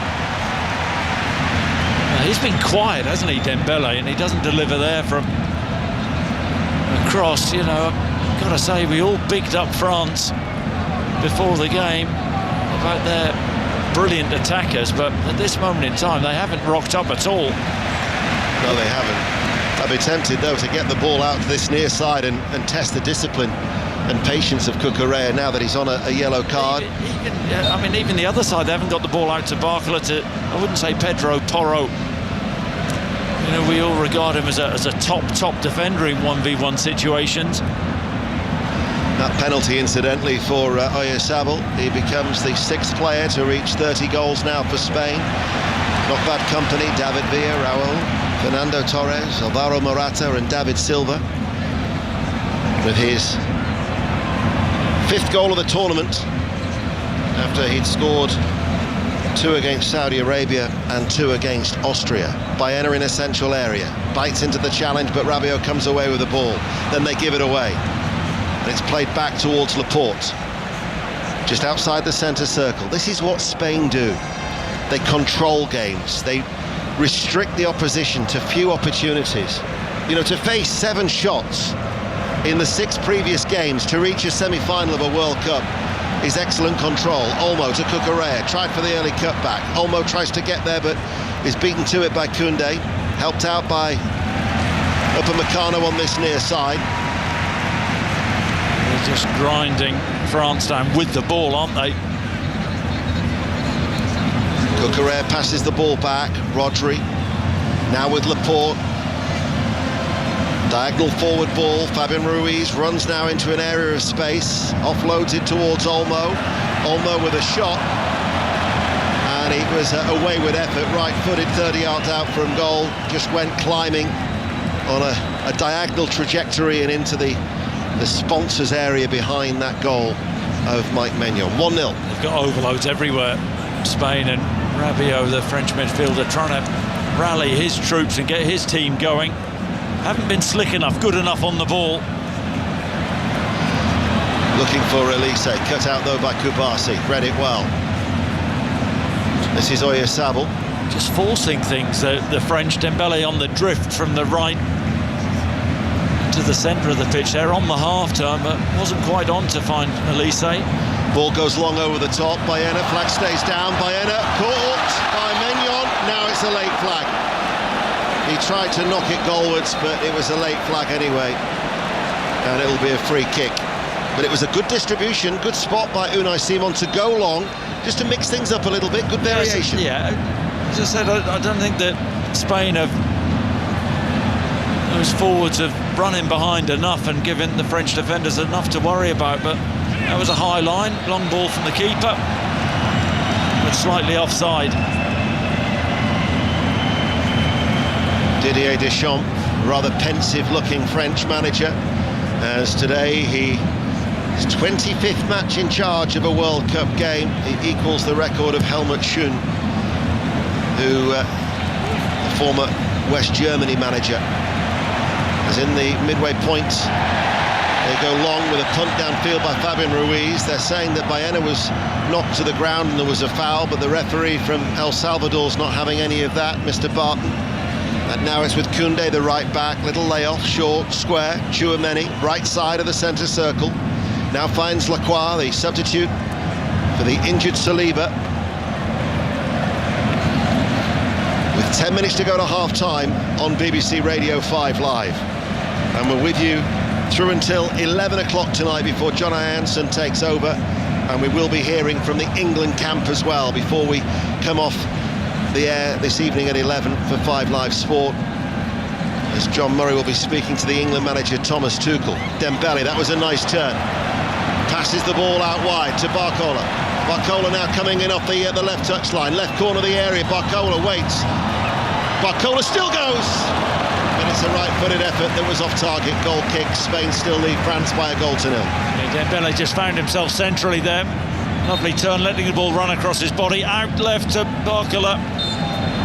Little double shift on the inside under pressure from Rodri. You see what he's trying to do. He's trying to find that far top corner with his right foot, 22 yards out. A little bit better from the French. Nice little touch with a flick by Oyarzabal. Almost forward ball to Fabian Ruiz. They've got two on this near side, the left. Cucurella now finds Baena running forward and coming off the touchline. Cucurella has stayed out wide on the left. Fabian Ruiz doesn't go back that way. He runs with the ball and then accelerates 30 yards out from goal. Olmo hits it out from underneath his feet, runs into trouble. Fabian Ruiz, though, is able to get it towards Porro. Sits for Porro, dipping effort, right-footed off target. Goal kick, Spain still lead. Really lazy from Elise there. Fabian Ruiz just the freedom in that final third, and he pinks a ball out to Porro. Takes it on his chest, one bounce and thundered from 25 yards over the crossbar, but lazy there from Elise. The goal kick was taken short. Maignan almost caught in possession. It was a hurried clearance, only as far as Baena. He now finds Rodri. Rodri to Lamine Yamal, links up with Olmo. Delightful ball back, the cutback. Oh! Fabian Ruiz so close. He couldn't squeeze the ball in from about 6 yards out. That was so slick. It was bordering on the outrageous. The little interplay between Olmo and Lamine Yamal. It's brilliantly worked. Maignan with the poor clearance. Baena picks it up, pops it to Rodri. Quick 1-2 on the outside, and Ruiz gets across Upamecano. I've got to say, that's as good as a goal, that from Upamecano. That block, that keeps France but only a goal down. Had Spain got a second, that would have been a long way back. Spain leading by a 1-0. Corner kick right-hand side. In it comes now. Headed up by Lacroix, but not away. It drops inside the area, off the head of Rabiot, picked up by Fabian Ruiz. He now delivers the cross from the left-hand side. Baena's going to race after that and does exceptionally well to keep the ball in play. Lamine Yamal now, right-hand side level of the area. He's got to get past two French players. He bursts into the box. And the referee says a goal kick. Yeah, doubled up Barcola and Coutinho, and Mal just popping it around Coutinho and trying to get the other side. Really quick feet from him. And he's saying Digne dived. The referee wasn't having any of it though. This is Maignan.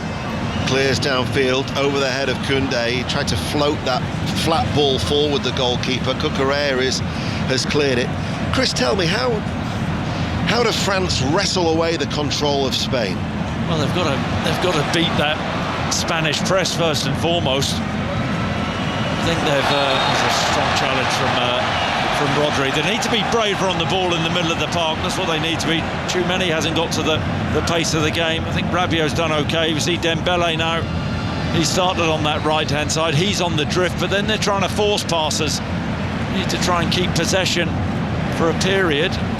But Spain are pressing them. They're the more aggressive team, and Mbappe brilliant World Cup which he's had. He's offside there, I think. Yep. Flag is up. But you think about how impotent he has been in this first half. He's barely had a touch of the ball, and that's a testament to the way that Spain have played. They've kept the ball, they've been slick, they've been silky. The French have been filleted, really, this opening 40 minutes. Ball goes back. Unai Simon comes out of his penalty area, clears it. Koundé tries to hit it into a central area, but then on the half volley, Rodri was mopping up in front of that back four for Spain, who still have the slender lead. It's hit by Upamecano. It's a forward ball that goes towards the feet of Mbappe, and then again a late flag. That was a closer one than the one before. I mean, I don't need to tell you, we all know how quick Kylian Mbappe is. This is really tight. Not so sure he is offside. Upamecano space in behind. And France maybe haven't done that enough. Stretched the Spanish centre-halves, Laporte and Kibasi. I thought your former Chelsea teammate Frank Leboeuf ahead of kick-off offered great insight on 5 Live when we had him for about 20 minutes, and I've got to say I agree with him that I think Kone has got to feel a little bit hard done by that he's been replaced by Tchouaméni, who's come back into the side after missing those 2 games with a thigh injury, because in his absence I thought Kone played well. Yeah, well, he struggled to get to the pace of the game, hasn't he? Tchouaméni looks a yard off it. The interesting half-time, will Didier Deschamps make a change or two, because the French certainly haven't fired. This is Rodri.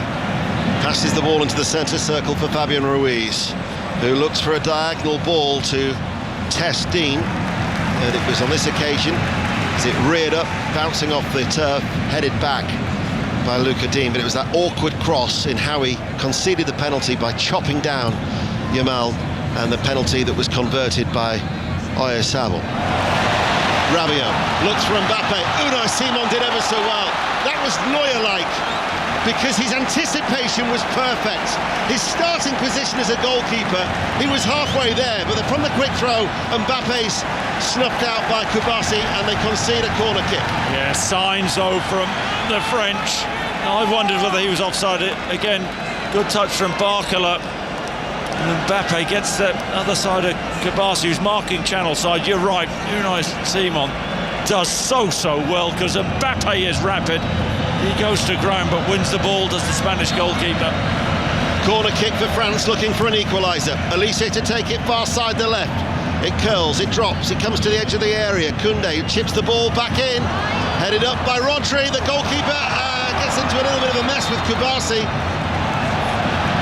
And Laporte has gone down, he's holding his head, the referee has stopped play, and now Kibasi and Unai Simon have a little bit of an embrace after that little bit of a mix-up, as Usain Bolt is in the house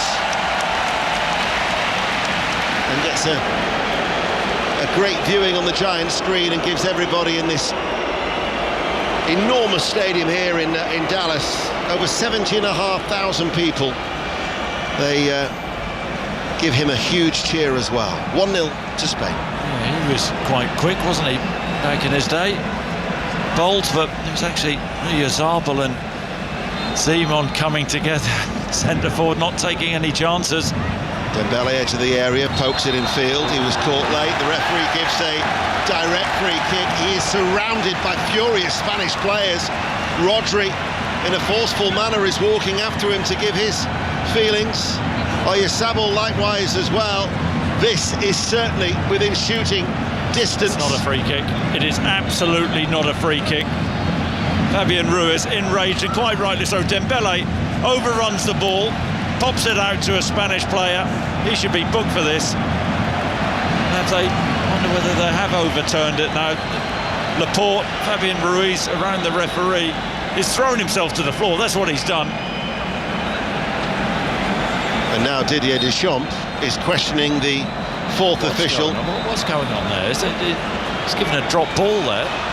He gave the free kick. That'll be VAR. They said they wouldn't re-referee. VAR re-referees, fact. Well, give him a yellow card then. Here is Cucurella forward. Cucurella then cuts the cross in low, stopped by the heels of Tchouaméni. We're inside the last 60 seconds of this first half. This is Elise. But Spain are working so hard off the ball. That was Baena, doing ever so well. The back pass, though, was a little sloppy, but Laporte was covering. Fabian Ruiz finds Oyarzabal inside that centre circle. Linking up now with Fabian Ruiz and Rodri to Kubasi at the heart of the Spanish defence. Porro provides the width, far side the right, into the feet of Lamine Yamal, throws himself forward. Referee says no free kick. Play continues. Spain with the olays from the Spanish crowd. That was late by Rabiot, who's on a yellow card. That should be a second yellow for Rabiot. He should never have had a first yellow. But he's as late as you can be. That's a crazy challenge for somebody on a yellow card. It really is reckless. Rabiot, blimey. A risky Rabiot. Yeah, risky and reckless Rabiot.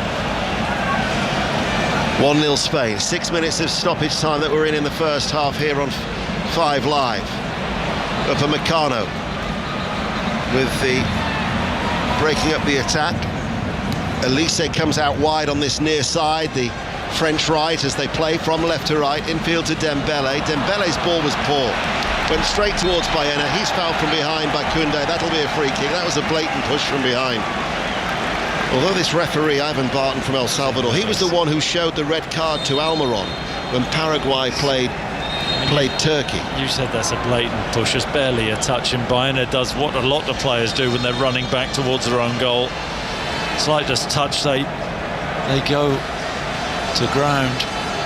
But the French haven't found any fluency, have they, in that final third?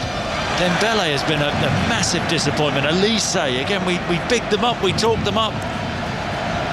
Can they rock up in the second half and start combining and connecting? The French are floundering, and they're frustrating their supporters as well as we're into stoppage time here. This is Koundé running forward, right hand side, delivers a great cross in. It whistled past Mbappe, kept in play on the far side by Barcola, springs back off the advertising hoardings into a central area. Dembele gets a touch. Tchouaméni gives it back towards Dembele, who somehow passes the ball out towards Dean. Rabiot then with the cross. Koundé tries to attack it, and another late flag. I think it's offside. Rabiot a couple of yards offside. Just too keen there, Rabiot, to get in. Just watching that Koundé cross again. Oh, I tell you, Mbappe's got the run. Kubasi, a centre-half's got that pace, gets across him. He's only a yard and a half off that. Brilliant from Koundé on the right-hand side. Whipped that across. That's Unai Simon trying to think of a significant save which he's had to make. Simon? Yeah. I don't think he has. No, exactly, yeah. That's why I was trying to think of one. Here he is, all in yellow, and he's going to take a free kick for Spain as they still lead by a goal to nil, and he goes long. It's a bouncing ball, and Lamine Yamal gets round the back of Dean, but Dean recovers and then pops the ball forward towards Rabiot. An audacious little flick by the French midfielder. And then Rodri with his ball inside is intercepted by the head of Rabiot, but Laporte did well coming across, and that was a no-nonsense aerial duel that was won by Laporte. Yeah, but that was massive, that challenge in and around the halfway line. Rabiot got the other side of the Spanish midfield. 3 French players around Laporte, but a towering header. Sloppy ball out from the back by Unai Simon. It bypassed Fabian Ruiz. It allowed Tchouaméni to get onto the ball, and here he is as he collects this ball back inside from Elise. Every outfield player now of the Royal Blue of France is in the half away towards our right. They're trailing by a goal to nil. The side who are ranked number 1 in the world. This is Lacroix, the substitute. Tchouaméni again dropping deep. Koundé, challenge, side down by Baena. I'll say it again, Ian. Best team on the ball, best team out of possession, Spain. That's a bit of a wild challenge from Baena, but they are working so hard out of possession. This is Dembele, unable to breathe, quickly crowded out. loses possession. Porro chips it down towards Olmo. Lovely first touch, able to turn, almost on a sixpence. And then the ball is passed back to Kubasi and the teenage central defender to Unai Simon, who will hit it left-footed towards Baena, but Koundé has read that. And he gets in front of his man to head it in field, but Baena coming back helps get it back towards Spain. Laporte couldn't take any chances because of Dembele's presence, hits it long. Oyarzabal against Upamecano, who knocks it back to Maignan, peels away and then becomes an outlet to collect the ball then from Lacroix, and now it's with the right back Koundé. That's a sharp turn by Elise on this near side, but then overran it. Haven't seen enough of that from Elise. The assistants awarded a throw-in to France, and Cucurella, he's on a yellow as well, isn't he? He is. He's running down in the face of the assistant there. Seen that once or twice in the Premier League with Chelsea. John Murray and Paul Robinson will have the same problem tomorrow in Atlanta, but our commentary positions in some of these stadiums, you don't get to see the near touchline. As Mbappe collects it, Mbappe tries to weave his way into the penalty area, comes out towards Dean, he tries to chip it, block comes in from the body of Rodri, rebounds out of play for a throw on the far side. We've got 20 seconds remaining of this first half, the 6 minutes of stoppage time. Kelly Cates presenting from inside the stadium here on 5 Live with us. France 0, Spain 1. Lacroix, is there time for them to test Simon? Koundé passes the ball out wide. Elise, who's stayed on the right-hand side, now links up with Dembele. Dembele runs forward and Dembele screws it well off target, goal kick. I think Elise has to go central. In the opening game against Senegal, he started on the right-hand side. It was a poor first half from France in New Jersey as the half-time whistle sounds. They only got better when Elise was in a central area, and France have got to improve. That's an understatement. I think France, they've had their worst half of the tournament, but I think all credit goes to Spain, the way that they have controlled the game, the way that they have pressed, and they are deservedly in front, thinking for Didier Deschamps to do at half-time. A game of few chances, and just the one goal came from the penalty spot after Luca Dean with a foul on Lamine Yamal, and midway through the first half that was converted by Oyarzabal with his 5th goal of the tournament. So half-time, France 0, Spain 1. And as the players make their way back to the dressing rooms through different exits, Spain going off down to our right, France coming back down the tunnel to go in and get that half-time team talk from Didier Deschamps. France behind for the first time in this tournament, thanks to that Oyarzabal penalty. Guillaume Balaguer is with us as well. Guillaume, no doubt in your mind that was a penalty, was it? No, let's move on. Fine, all good. And Oyarzabal and the importance of him in big moments as well. He's delivered for Spain this tournament. Yeah, it's the perfect example of a Luis de la Fuente player, and of course he scored, great. But you were pointing out at what he was doing without the ball. Sometimes he pressured just miles away from where he's supposed to be in central positions, and he is the trigger, isn't it, for pressure as well. Right at the end, he told everyone as he was running towards I can't remember, one of the centre backs, he said, "Oh, come on, follow me." But it's been that kind of game where you have to, yes, focus to the fact that Spain is ahead, but it's the stuff that we done without the ball. I never celebrated so many duels won and offsides won and defensive actions, but as De La Fuente told us in the press conference at Julius Caesar, quote, "There's no great achievement without suffering." And at times, you would have expected them to suffer. Are you surprised that Spain haven't suffered more in this first half? I think after we scored and things were following script, wasn't it? As Spain were keeping the ball but not risking a lot. Of course, you go 1-0 up and then it's like, okay, let's see what France have got. I think they're in shock. They just don't know what to do, because we recover the ball very, very early. We don't let them think. When they counter with a little bit of space, there's been individual actions that have stopped up. And sometimes we defend on the edge of the box, and you see the frustration of France of not finding gaps or not knowing what to do. This cannot continue like that. It has to be a different France in the second half. But at the moment, we wanted the perfect game. He has been. We wanted the Lamine moment. He gave us one on the box.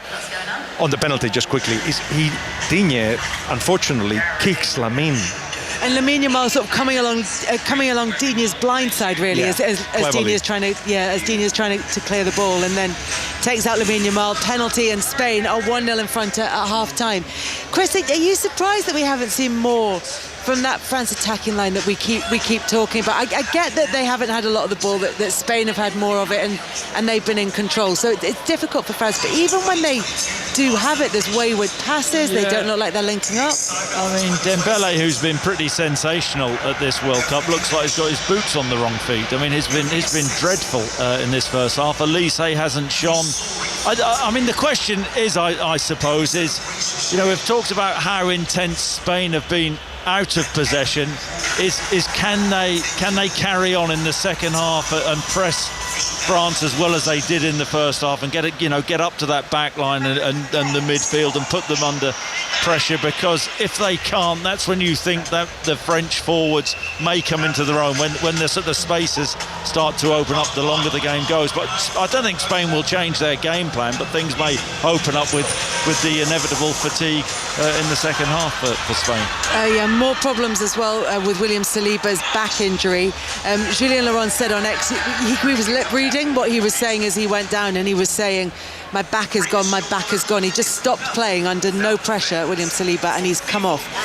So his last 14 games for France and Arsenal combined, he's played 1,184 minutes and only conceded one non-penalty goal. So he's crucial to them, but is off the pitch at the moment. We will hear shortly more reaction to England's ODI loss against India at Headingley. We'll, of course, bring you second half commentary with Chris Sutton and Ian Dennis of the World Cup semi-final between Spain and France, with Spain leading that by 1-0. Before that, though, here's the BBC News with Nick Hatfield. This is BBC Radio 5 Live. The voice of the UK and the FIFA World Cup 2026. Thank you, Kelly. Good evening. MPs have approved the Hillsborough Law, which means public officials will have a legal duty to tell the truth in inquiries and investigations. Sir Keir Starmer says campaigners have waited too long to see the legislation passed. The latest report from the COVID-19 public inquiry says a vast amount of taxpayers' money was wasted during the pandemic as the UK and devolved governments tried to obtain personal protective equipment. Billions of pounds worth of PPE went either unused or was out of date. The inquiry's chair is Baroness Hallett. The waste of taxpayers' money was vast. It is a stark fact that of the approximately £15 billion spent on PPE, nearly 2/3, almost £10 billion, was wasted. These figures demand a fundamental change in how the UK prepares for emergency procurement. The incoming Prime Minister, Andy Burnham, says he's prepared to carry out a serious review of MP security following the killing of the former government minister Anne Widdecombe. A 28-year-old man has been questioned on suspicion of murder and terrorism offences after the 78-year-old Reform UK spokeswoman was found dead at her home on Dartmoor last week. President Trump has backed down on his plan to charge a protection fee on ships passing through the Strait of Hormuz. Instead, he says the US will expect trade and investment deals with Gulf states. Here's our global affairs reporter, Sebastian Usher. Just 24 hours ago, President Trump made his latest abrupt shift by declaring that from now on, the US would be demanding hefty financial compensation for providing security for vessels transiting the Strait of Hormuz. The Iranians mocked him, saying they heartily agreed with charging a fee, but that they would offer a fairer price. Shipping agencies expressed their reservations, and all the time, the exchange of fire between the US and Iran has only escalated, meaning that only a trickle of ships are currently taking the risk of transiting the strait. And the fossilised skeleton of a Tyrannosaurus Rex has been bought for $50 million at auction in New York, making it the most expensive dinosaur ever sold. The bones were found on a ranch in South Dakota 5 years ago. My dad said we got to watch out for Messi. I don't think he's seen Jude Bellingham.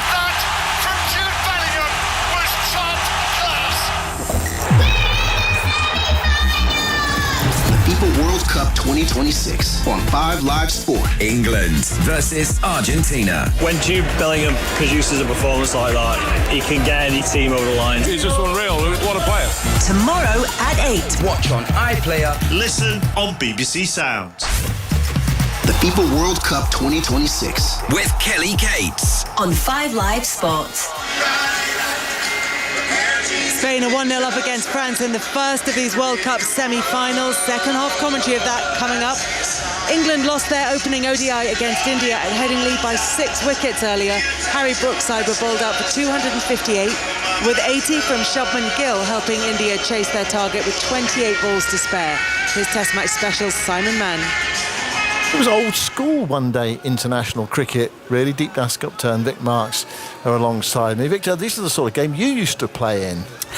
So very tedious then. Well, it was very much a routine victory. It wasn't a tense game because once England lost those 3 wickets for 60, losing 3 wickets in about 3 overs, India were always in the box seat. And although Root and Dawson put together a very good partnership, 250 still wasn't enough, and India in a way gave a lesson in how to calmly knock off those runs. A little tremor when they lost 2 or 3 wickets, but Gill could still be batting now if he hadn't gone in his hamstring or whatever it is. He batted beautifully, and then the 2 left-handers at the end calmly took India to victory. So I'm sure it's a welcome relief for the Indian tourists who struggled for success on this tour, but they did it. They were far more competent than England. Yeah, Gill making 80 off 75 balls before he retired hurt with a hamstring injury stroke cramp. We yet to discover the nature of that. But yeah, after what India suffered in the T20 series, we've come to expect this of India in one-day cricket, and we've come to expect it of England a bit. Actually, they do struggle in one-dayers.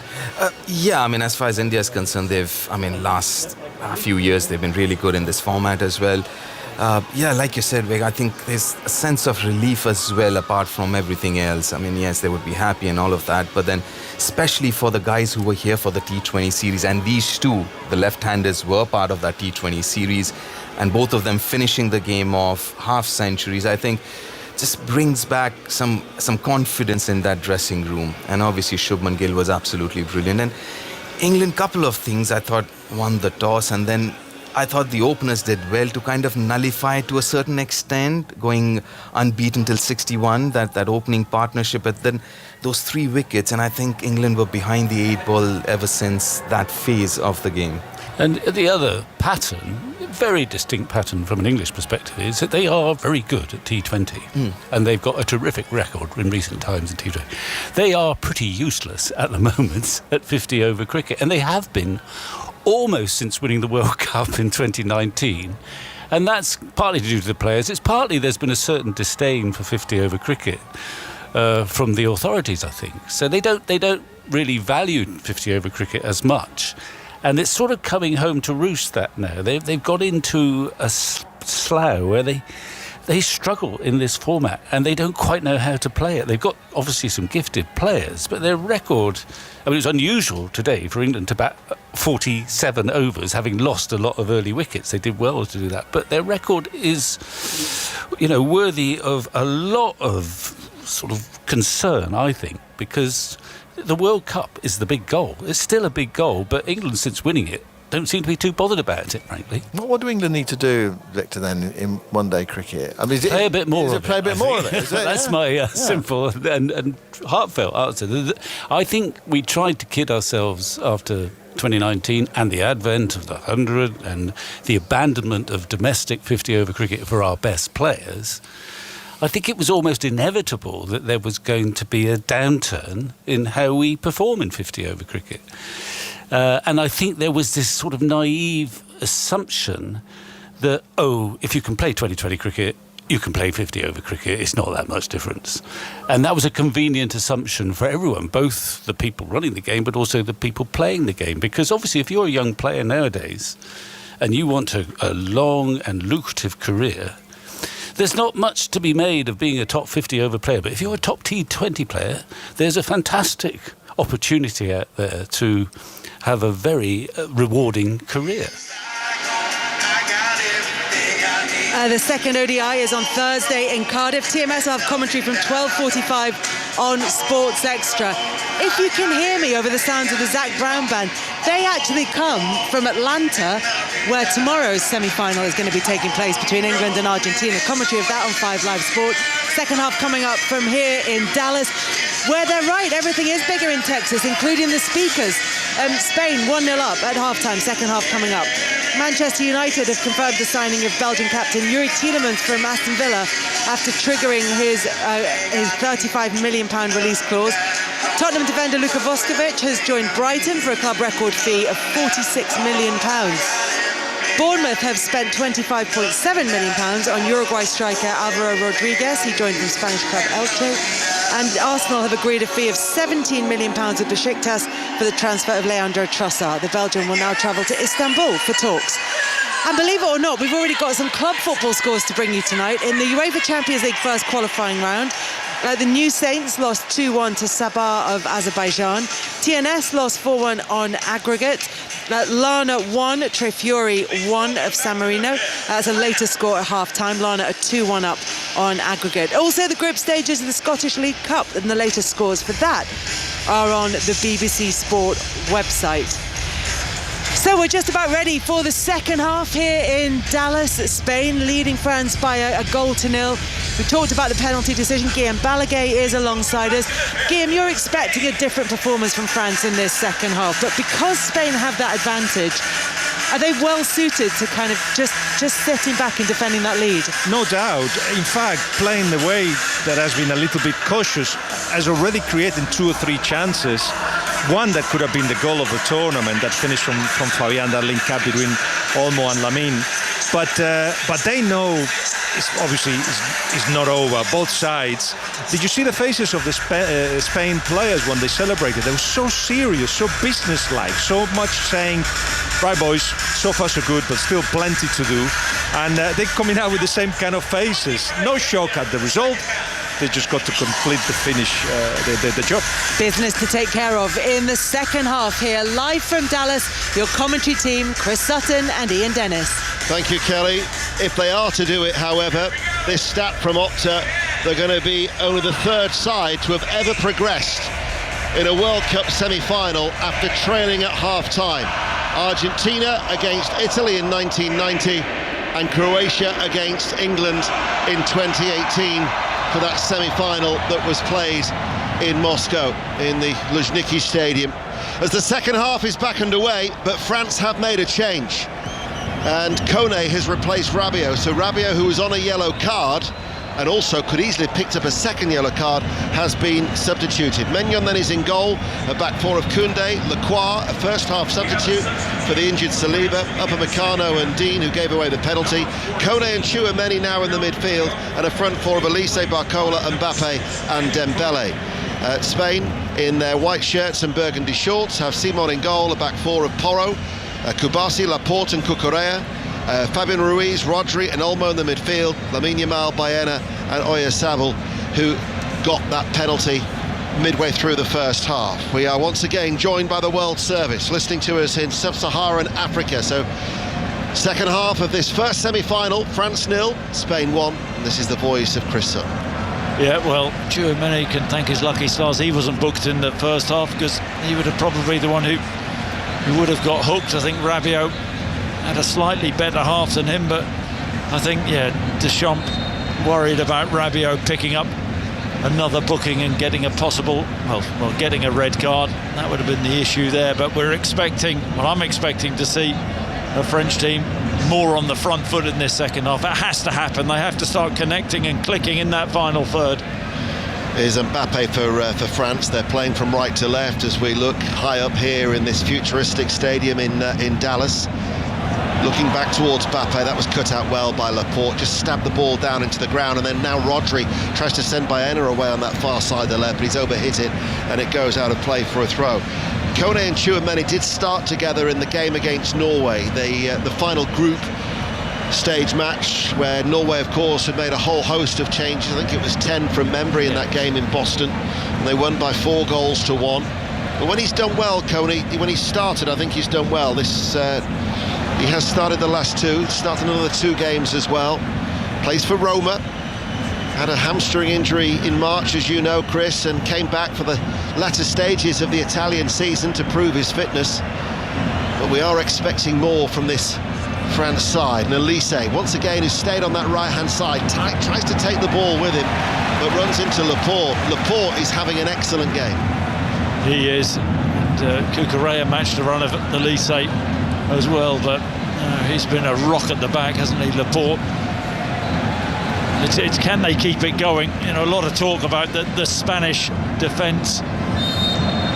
Whether you know this, 1970s, the Dallas Cowboys, their defence was called the Doomsday Defence. Ian. Was that in 71 or 77? Well, I think they got to 5 Super Bowls in the 70s because of their defence. Yeah, but they only won 2 of those 5, didn't they, in 71 and 77, I think you'll find. Bob Lilly and Randy White were my 2 favourite players of that era. I wasn't born, so I wouldn't know. Free kick has been given. BBC Radio 5 Live. The voice of Chris Sutton, as if you didn't need reminding, is with us here in Dallas as Lacroix passes the ball to Dean. Dean quickly closed down by Lamine Yamal, but he wins that 50-50 duel and then falls to the floor far too easily. And the referee quite rightly says, get back to your feet. Too soft. Here is Lamine Yamal on the right for Spain. Porro passes the ball short and back along the ground towards Rodri. Laporte able to control it outside the centre circle of his own half, and then Kubasi finds Porro once again. Oyarzabal comes short to collect, links up with Lamine Yamal. He goes to ground. Referee says no foul. This is Kone now.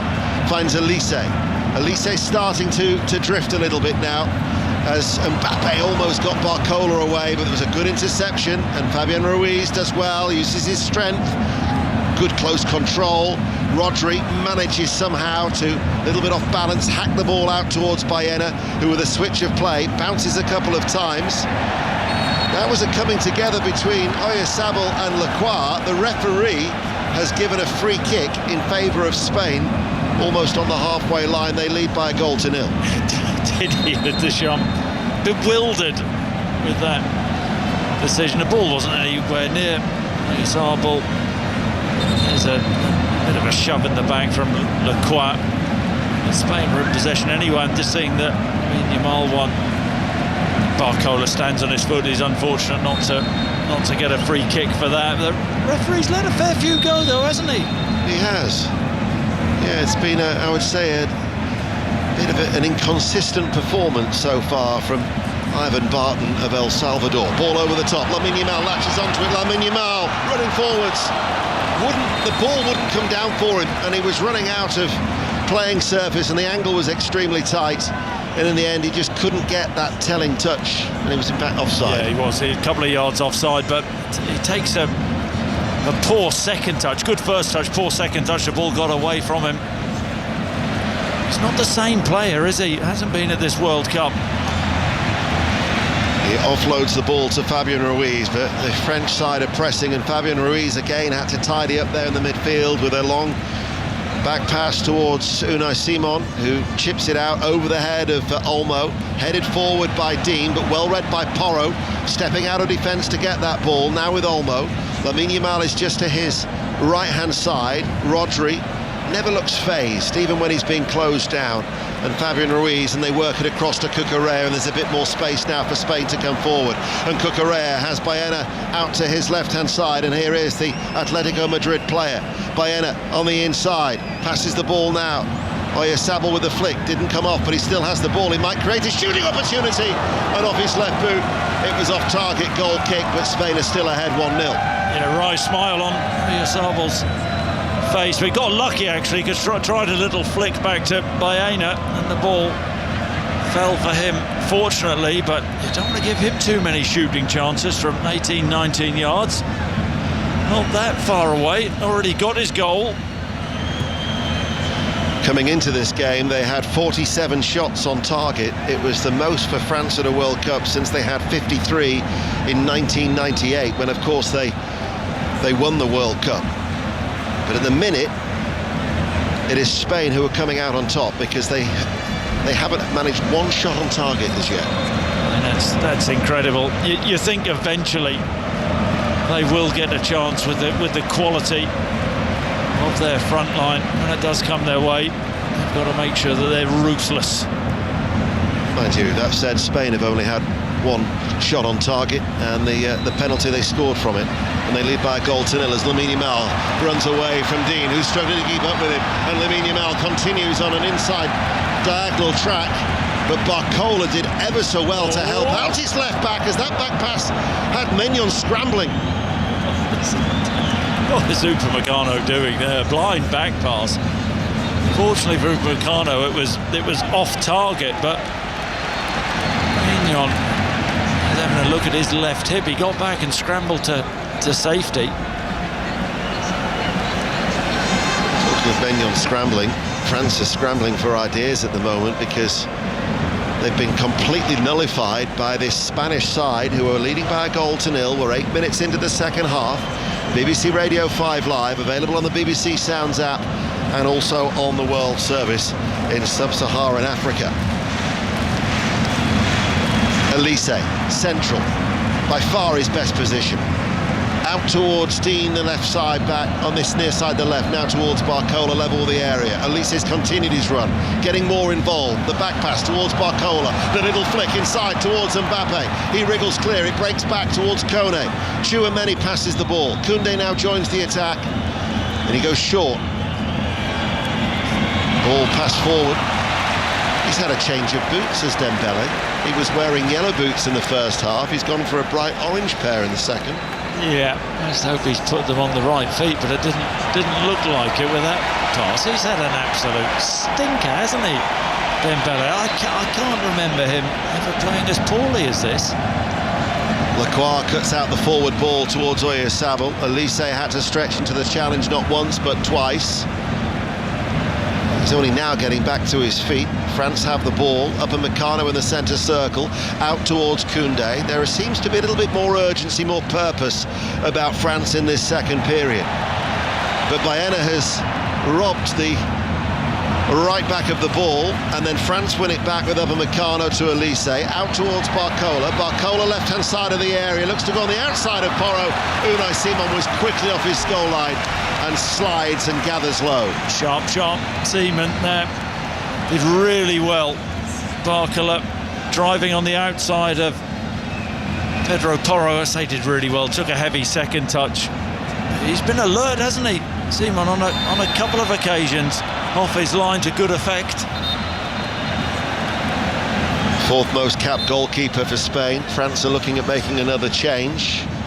They do have 2 more opportunities to bring on 3 more players in this second half. It looks like Doué is going to be coming on as Kone, a half-time substitute. That was cut out by Fabian Ruiz, and it goes back to Simon. And he tells his defenders to split. He picks the ball up, and he then wonders where he's going to roll it out to, and he just rolls it towards Kubasi, who along the ground finds Olmo, dropping off into space for Spain, playing from left to right and still leading by a goal to nil. That was sharp by Oyarzabal, nudges it towards Yamal, lays it off, gets it back then from Olmo, passes the ball back in field. It could open up on that far side, the left.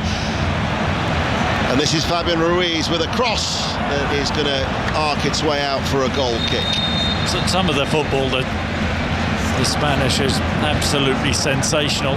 Return from Oyarzabal and then pinging some one-touch passes around, and you can maybe hear the cheers with inside the stadium. Barcola off.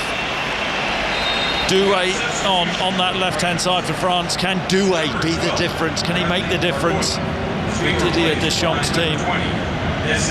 Different type of player, isn't he, to Barcola? More of a dribbler. He's featured now in all 7 matches. He started the games against Norway and Morocco. 4 substitute appearances, and we make that 5 now for Doué, who scored in the group stages against Norway. But they need a little bit of fresh impetus in that faltering front 4. 12 minutes into the second half, and Spain are still leading by a goal to nil. They have progressed from 6 of 7 semi-finals at major tournaments. Their only elimination was in the 2020 Euros, losing to Italy on penalties. As Olmo runs forward and has got space to run into, and Olmo's still going. Baena, left corner of the area. Oyarzabal waits, Baena shoots into the knees of Koundé, comes back towards Rodri. Rodri chips it, headed out by Dean, who was tucked in the left back for France. Fabian Ruiz takes over for Spain. This now is with Porro 30 yards out from goal. Porro runs forward to Olmo, back towards Porro. Porro is in! Porro scores! Brilliant goal by Spain! Absolutely superb! The layoff by Olmo! They unlock the French defence! And Spain now lead by 2 goals to 0! And the European champions are on course for the World Cup final in New Jersey. Well, it's stunning from Spain. They're making the French look like fools, popping the ball around them. They built superbly from the back, and Pedro Porro, what a World Cup he is having. Tremendous game. He's sitting down on the turf now, taking all the acclaim, but they build so well, and it's a pass and follow from Porro, and it opens up left hand or the right hand side of the box. Little give and go with Dani Olmo, and Porro runs through unopposed, and he has to stay calm with the finish. Layoff perfect from Olmo. 2 quick touches. Mike Maignan comes out, narrows the angle, but Porro has a little look up, stays composed, beats him at his near post. It is a composed finish, and Spain are giving France a footballing lesson. It's his second goal of the tournament. You might recall he scored with a header against Austria. Spain have a stranglehold now in this game in Dallas, as Elise tries to poke the ball forward for Mbappe. They haven't clicked. That front 4 haven't clicked. Spain haven't allowed them to click. Oyarzabal, Fabian Ruiz, forward ball, he overhits it. Yeah, and look, the focus will be on the French front 4, but you've got to question that the French midfielders, the feeders into that front 4. Tchouaméni, we see Koné there. You could argue that the likes of Elise and Mbappe haven't had the service. Ooh, just a moment there, old Bigfoot. Oyarzabal looked like he was in from a poor pass from Tchouaméni, short back pass. All I would say, and we referenced it earlier with Guillem, when they met in the Nations League semi-final last June, Spain at one point were 4-0 up. In fact, they were leading 4-1 with 11 minutes to go. And then at the end, they were absolutely hanging on. They won in the end by 5 goals to 4. In fact, they were 5-1 up with 11 minutes to go. And then Cherki, an own goal from Vivian, and a Kolo Muani goal, scored 3 goals in 11 minutes. Lamine Yamal round the back of Dean. Lamine Yamal is in here. Lamine Yamal steadies himself and scores! Here, the flag is up, it will not count. And the celebrations are cut short. Lamine Yamal with a wag of the finger says no.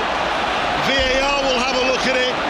Spain thought they'd scored a 3rd goal, but already play is back underway.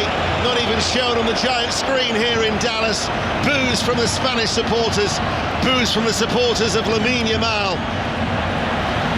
That surely would have been game over for France. Oh, absolutely. Luca Digne really lucky there. There was space in behind, and Lamine Yamal just went a little bit early. Oh, do you know what? It's so tight. It is so tight. It's millimetres. He does brilliantly to finish it, chops back on the inside, and a finish with a lovely left foot of his. But is that a game changer? That moment, will that liven the French up?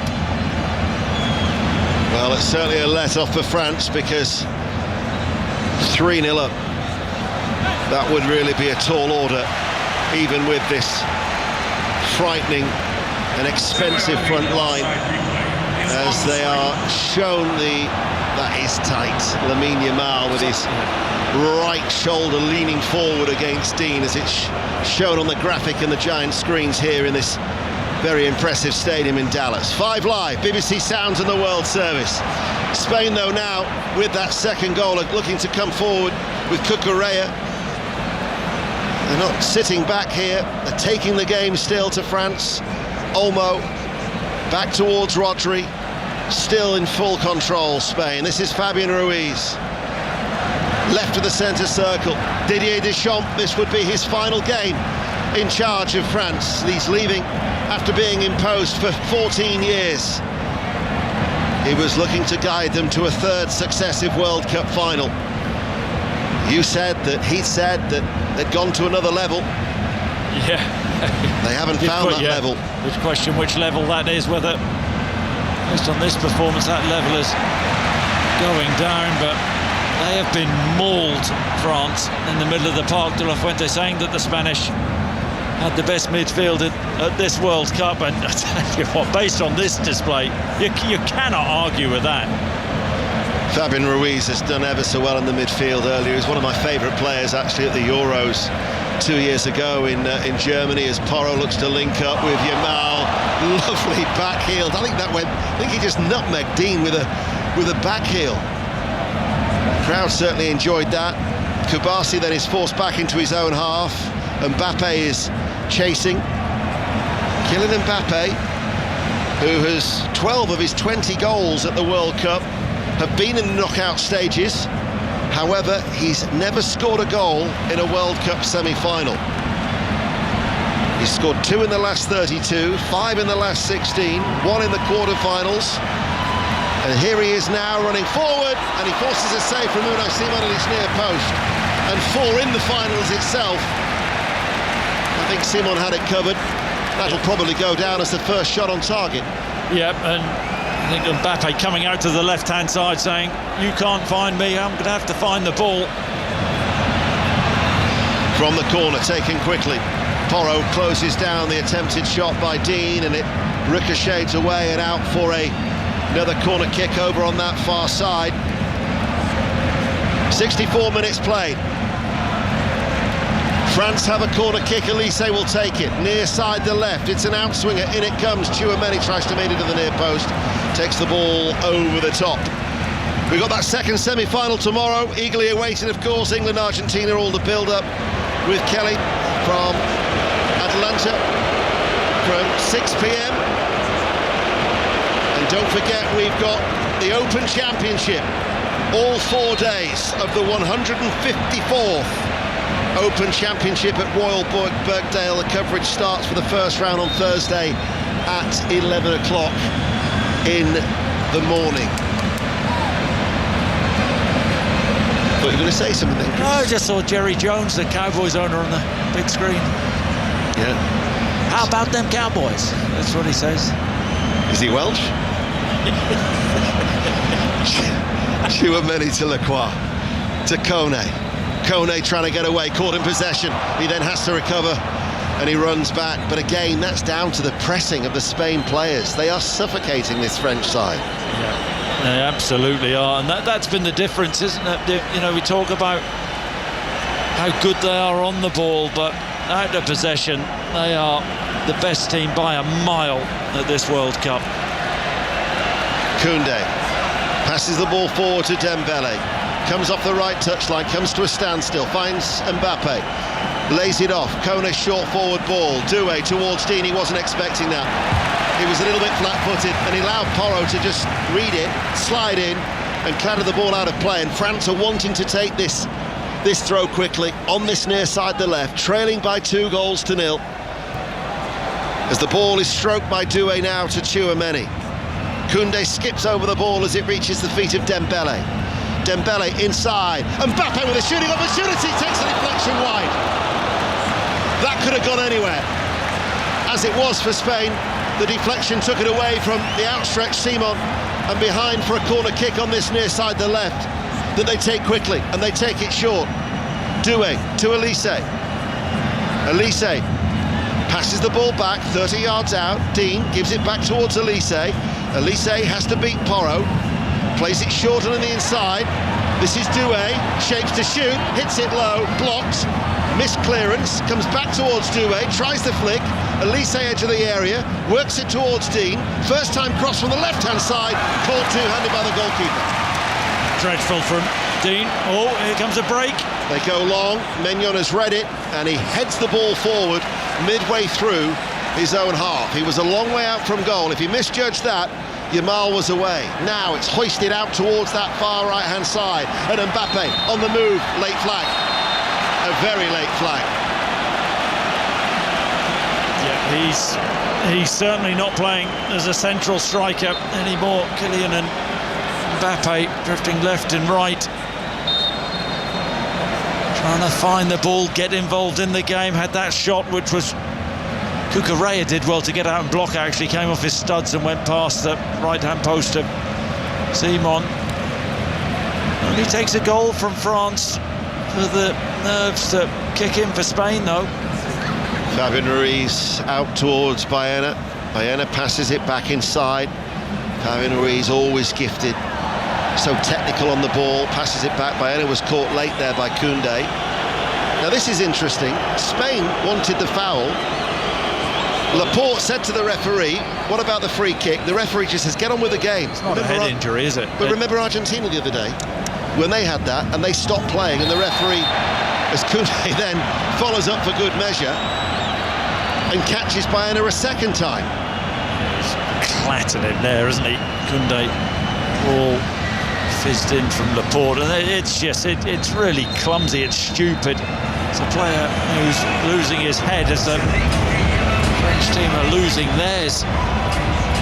Well, we have reached the drinks break here in Dallas in this first semi-final. Oyarzabal with a penalty midway through the first half, and just before the hour, Pedro Porro.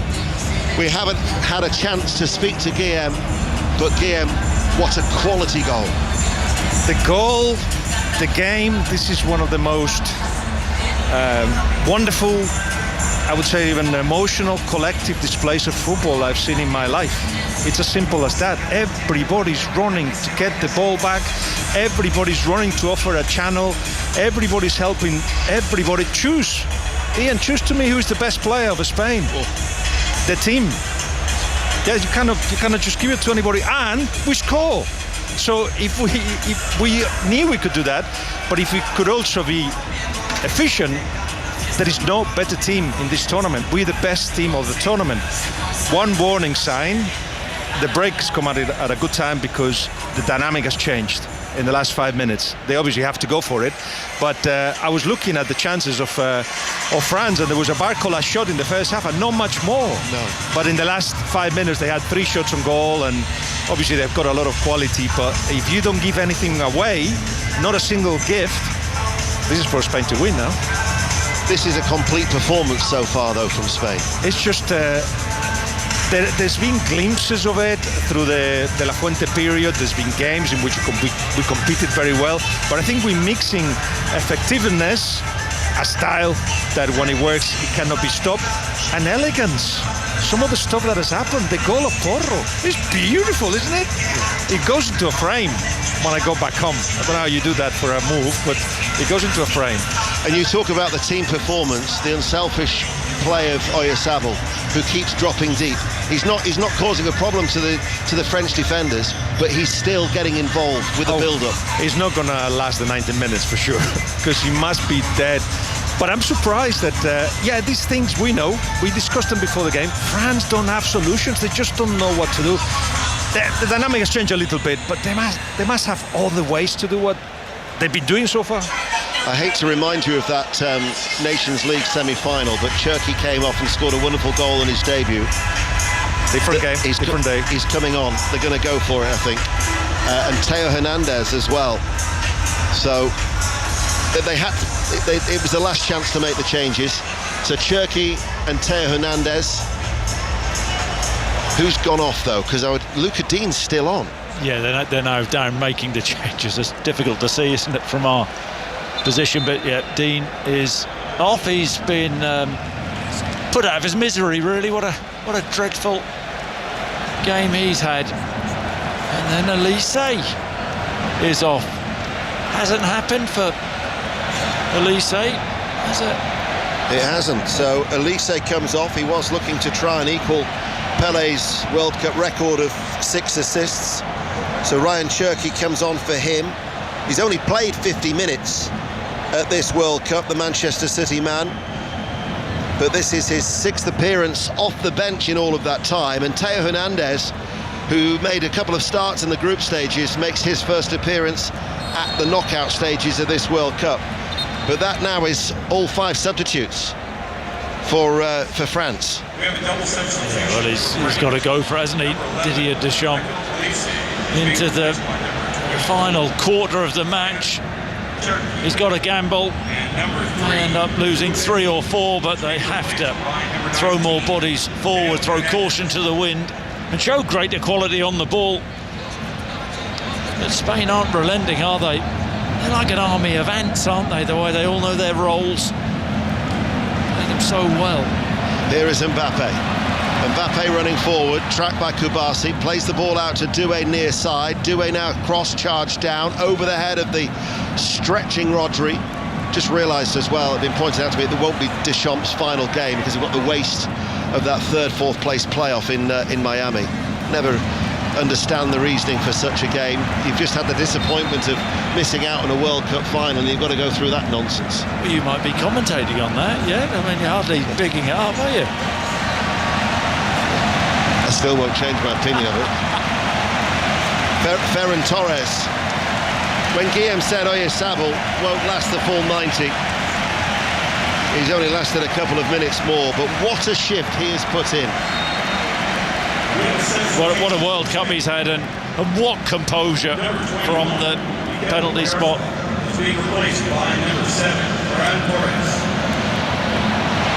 Ferran Torres battles for the ball to try and occupy that back line. 16 minutes remaining, and Spain are 16 minutes away from reaching a 2nd World Cup final. They'll play without a centre forward now. Spain just look to keep the ball, control the ball. Ferran Torres will play as a false 9. Just yet another body in that midfield area. They'll miss a bit of physicality though from their set plays. Doué running forward, time desperately running out, scoops the ball towards Mbappe, 1 bounce and it's into the advertising hoardings and it's away for a goal kick, and another minute ticks by. When I say there's 15 minutes remaining, you can then add on at least 3 for the drinks break. Yeah, but no rush from Spain, taking the time with this kick. Goal kick is taken short. Laporte runs forward, then he'll hit it long. Baena up against Koundé once again, tries to roll away from the French right back, and then Theo Hernandez coming into a central area helps mop it up and then collects it. Now with Tchouaméni. This is Lacroix. They're just passing the ball at the back at the minute. They're waiting for someone to be available. That person who shows himself is Kone. 70,176 is the attendance here inside Dallas. Challenged by Lamine Yamal. Well, he fouls Mbappe. And he should go in the book here, Lamine Yamal. Mbappe on the drift again, out left. He's still down, Mbappe. Didier Deschamps looks like he's going to combust his technical area. Yamal matches him, and Mbappe cuts across him. I mean, it's a really poor challenge from Yamal. Takes him out completely. Mbappe back on his feet. And I mentioned Oyarzabal now has that physicality, and Spain have got to defend a free kick. So it's a free kick which is on this near side, the left. They are playing from right to left. Thought it was going to be Dembele to take it, but instead, well, it will be Dembele to take it. Right-footed, curling in off the head of Rodri, but the referee spotted some pushing and a foul inside that penalty box, and that'll be a free kick to Spain. This is the 11th time, incidentally, that Yamal and Mbappe have come up against each other in all competitions, club, country. Yamal has won 8 of the previous 10 against Mbappe. It's another impressive statistic for the 19-year-old, who is yet to lose a competitive game. Dani Olmo, another superb player for Spain tonight, or this afternoon here, as we are in Dallas. And super sub, Mikel Moreno is coming on, and then the other player, Fabian Ruiz, who's looking to see this long unbeaten run. Never tasted a defeat since he made his debut 7 years ago, looking to stretch that to 49 games. He makes way for Pedri. That was the biggest talking point, I think, about the team selection coming into the game, Pedri or Fabian Ruiz. I think the decision has been vindicated by Luis de la Fuente. Yeah, good call from de la Fuente, but yeah, strength from the bench. Spain coming forward. Baena on that far side, sends over the cross. Torres with a header, just wide. 6 yards out, drifted wide of that left-hand post. Oh, I thought it was in. Baena's had a tremendous game as well, hasn't he? Clever little cross, dinked into the box, and Torres 8 yards out, went back across the goalkeeper. Oh, must have been inches wide of Anyan's right-hand post. Maybe not enough pace on the ball. Spain thoroughly deserved their lead, by far the superior side in every aspect, but I did expect more from France. Unai Simon chips it downfield. Lacroix gets in front of Torres to head it back. There's Upamecano's header, but Rodri, majestic in the midfield. What goes against him? Free kick to France. They've got to take it quickly. I mean, they've been struggling for ideas all afternoon here in the United States. Well, I think they've looked really basic at the base of their midfield, France. You need that technician in there, someone who can fire passes. Theo Hernandez, early ball in. Excellent goalkeeping again by Unai Simon. His concentration levels are so high that when he is called into action, he responds immediately. Yeah, it was a good run from Hernandez. Yeah, a lot of talk, people saying, well, David Raya should be the number one for Spain, but Simon's barely put a foot or a glove wrong. And only been beaten on one occasion, 5 clean sheets in his previous 6 starts. Spain are on course for New Jersey. Cucurella bounces into Cherki. Was that not a foul? Eventually gets himself back to his feet. Running forward now to Dembele, couldn't control it from Ryan Cherki. As we were saying earlier, scored in his debut in that thrilling 5-4 game. Manchester City player, 10 goals, 12 assists for City, looking to try and give them a glimpse of daylight back in the game, just to try and get a foot to set up with a dramatic denouement. Well, they need something, they need a spark, they need a moment to cling to, but it's Spain who are still controlling the game. Fresh legs with the substitutions, still dominating the ball. And Mbappe and co, it looks like they'll be going home. The Spanish support high up as the ball goes over the top. Simon gets something on it, only directs his header out towards Doué. He's still out of his goal. Doué blocked by Simon once again. He needed the elevation, he couldn't find it, and Simon gets away with it. Well, Simon has been a brilliant sweeper, and he does really well, actually, because there's a ball in behind. Mbappe was running onto it. Judgment perfect, but then popped the ball straight to Doué. And Doué, I think he should have been more decisive and just gone for goal, put his foot through it, taken a touch and got a shot off. He didn't, he dallied. Simon got back. It was a weak effort.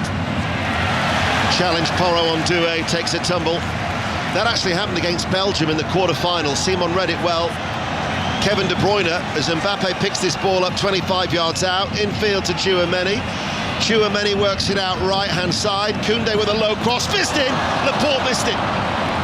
Kubasi didn't, mopping up behind him. France still aren't finished.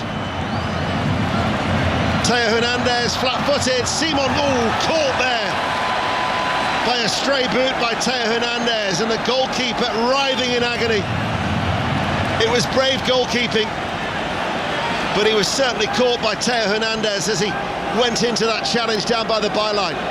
Yeah, he has been so decisive, Simon, all game. Fernandez with an underlap, and he's entitled to go for the ball. Simon pounces, gets there, and then there's a bit of a follow through. Fernandez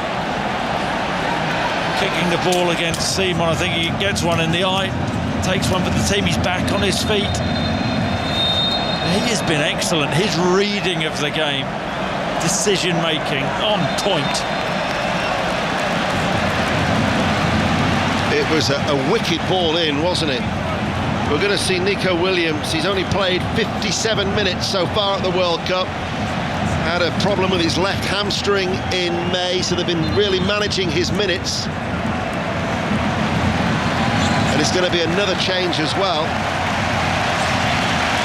Porro is going to be coming off. And Marcus Llorente is the player who is going to replace him. So that is just like for like. He did start 2 games in the group stages, Llorente, Cape Verde and Uruguay, so this is his first time in the knockout stages at this World Cup. And it was Baena who goes off for Nico Williams, who will play on that left-hand side of the attack. Spain still working hard, still have the control. Well, you used the word, it's a really good word to describe it. They have smothered, haven't they, France? They have suffocated them in the middle of the park. Really have. And their bench, strong bench. Williams on that left-hand side. He's a ball carrier, isn't he? Llorente. I think Pedro Porro's had a sensational World Cup. There'll be a lot of Tottenham fans scratching their heads. There'll also be a lot of Tottenham fans looking forward to that if he can replicate it, bearing in mind that he's just signed a new deal till 2031 at Tottenham. As Lacroix was forced a little bit further back than he would have liked, he turned away from the presence of Yamal. I mentioned earlier they'd had 47 shots on target. That's an average of 7.8 shots a game for France, and yet we've only had 1 from them. Mbappe after 64 minutes. That's what you get with the doomsday defence, Ian. Well, it's a defence that will win you titles. And they're looking to add the title of World Cup winners to that of European champions for Luis de la Fuente, who has had so much success, whether it be the under-19 Euros, the under-21 Euros, the Nations League in 2023 and Germany 2 years ago. They're looking to go 37 games undefeated. Free kick from Dembele, cleared away by Llorente. Maignan picks it up in the centre circle. Time is certainly not on the French side. Cherki rolls away from the challenge of Pedri. That's been the story of France all game, though. Cherki driving centrally and then trying to scoop a ball over the back line. And Mbappe leaves one on Simon there. The Spanish goalkeeper shown a yellow card then, Kylian Mbappe. But his head's gone, hasn't it? Simon taking his time and picks the ball up, lures Mbappe in, and Mbappe bites, crashes into the Spanish goalkeeper. They failed to score just once in their last 21 matches. It was a game against Croatia in the Nations League in March 2025. After that surprise defeat against Ivory Coast in the warm-up, which ended a 9-match unbeaten run, they've had 7 successive wins of France. But they've fallen really, really flat here in this semi-final. Strange, because they had such a very good record coming into it at World Cup semi-finals. This was their 8th, the previous 7. They were eliminated in the first 3, but they'd progressed in each of the last 4 in 98, 06, 18 and 22. Pedri Flicks it forward. Williams tries to get in. Acrobatic overhead kick by Chouameni to clear. Just at the last moment there for France, who are still 2-0 down. But 3 minutes of normal time remaining. Cherki picks it up for France, running forward. Royal blue shirts, white shorts, playing from right to left. The ball comes out towards Doué. He controls it. Teo Hernandez not utilised on the overlap, but fouled by Lamine Yamal just outside the area. And just that was tight to being inside the box. Yeah, it was. Doué got such quick feet. Oh, I tell you, it's extremely close. Just centimetres outside the box. This has to happen for France now. Mbappe over the ball near the corner of the box, right-footed, suits a right-footer, but they've got to score. This is a must. This has to go in. It certainly does when you're 2-0 down. Mbappe just a couple of yards away from the left corner of the area. Mbappe runs forward now, right-footed, and it's over the top of the crossbar. Seaman had it covered. He actually had 3 in the wall, and there's a bit of a grimace there from Kylian Mbappe. Well, he knows he hasn't had the service. Gets it up and over it's a 3-man wall, or just round the 3-man wall, but 3 yards over the bar. But it's all right having the best forwards, but if you're getting mauled in midfield, as France have done, that's been the problem for them. Slick header, Lamine Yamal onto it, right-hand side. Twist one way and then the other is away from Teo Hernandez. He goes to ground, the referee had a good view of that. It was a wrestling contest. He says there was no penalty. He gives the goal kick, and Teo Hernandez helps the teenager back to his feet. Twisting and turning, uses his body well. Yamal then. Teo Hernandez just eases him out at the last. It's inside the box, but I don't think that's a penalty. We're inside the last 60 seconds of normal time here in Dallas. Don't forget, tomorrow we're in Atlanta. 2-hour build-up to that second semi-final. England against Argentina. And whoever progresses, history is certainly doesn't favour the sides playing in a second semi-final. Not since 2010 has a team playing the first semi-final lost at the major tournament. As the ball goes in towards Mbappe, Cucurella, excellent covering. The left back tucked in, snuffed out the danger. Corner is taken quickly. Doué, Dembele clips it into the area. Kubasi, header out. Chouameni knocks it out towards Koundé, plays it towards Mbappe, right-hand side of the penalty area. Mbappe shifts it on the outside, delivers the cross off the head of Laporte, drops inside the area. France now with Kone. There will be 7 minutes of added time, which we're now into. Teo Hernandez to Cherki. Still, they can't find a way through. Kone chips the ball in, and it goes all the way and out for a goal kick. So yeah, not since 2010 has a team playing the first semi-final, then lost the final at a major tournament. 3 World Cups and 4 Euros since then does not favour sides playing in that second semi-final. That's the record that England or Argentina have got to overcome. Yeah, and this Spanish team have been absolutely superb, and the one time the French look like the football has been good enough to play through the Spanish backline, all of a sudden Cucurella appears at the right time to make a crucial clearance. Far too late for France. Spain are back in control.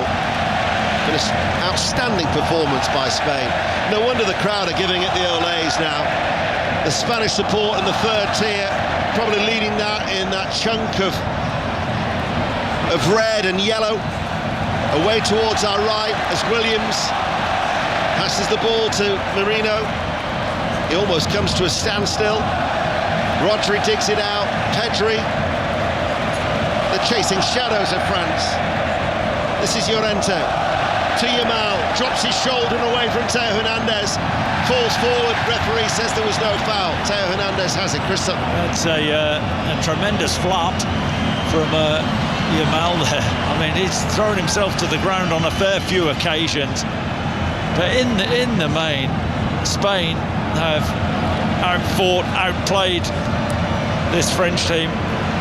Ball up towards Mbappe, makes a diagonal run right-hand side, but Cucurella challenges him, wins the ball, comes back towards Cucurella, infield now towards Pedri. Lamine Yamal looked shattered, he was just resting with his hands on his knees. The ball is coming out on this near side, but the fresh legs now of Pedri linking up the play in the midfield. A nonchalant little flick the ball back by Yamal. Rodri once again challenged by Kone. The referee eventually will blow his whistle and give a free kick in favour of Spain. It's a bit late, that foul being awarded. And how good has Rodri been once again for Spain at the bottom of the midfield, breaking play up, linking things. Looks back to his very, very best, doesn't he? It's been a near flawless performance from Spain. I can just think of one mistake when the cross was whipped in the second half from the right-hand side. Llorente missed it. Apart from that, I can't. I'm trying to scramble my mind to think, has anybody else put a foot wrong for this Spanish side tonight?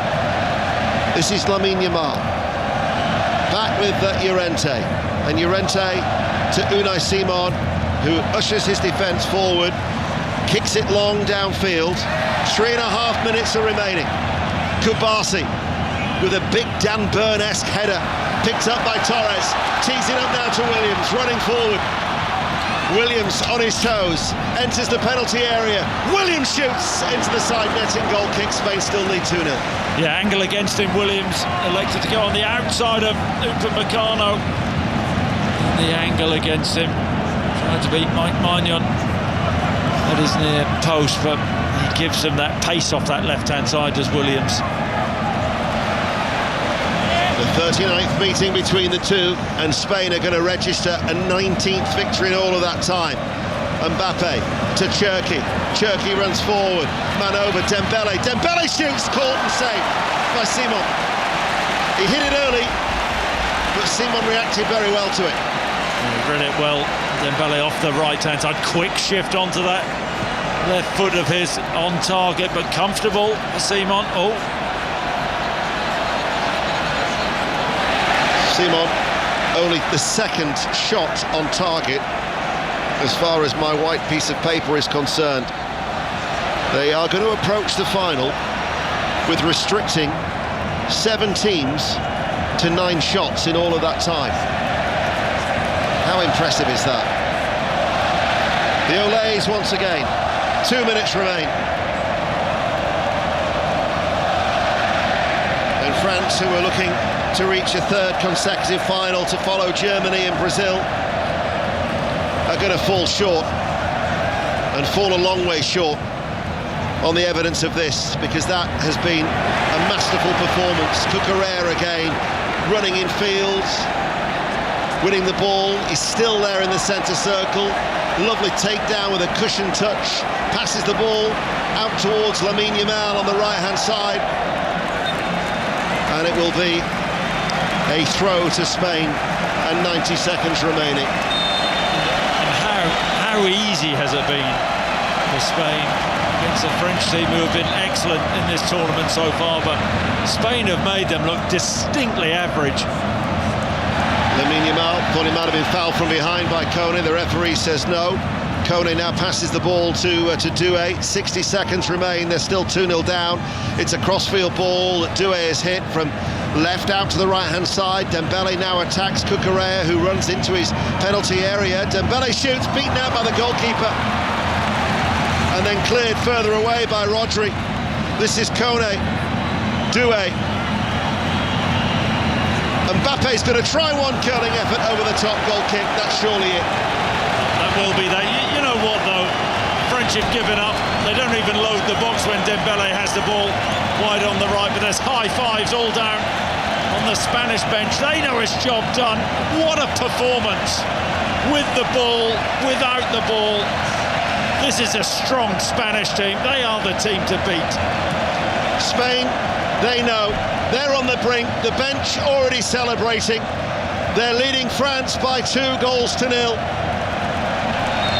And And indeed, there is the final whistle.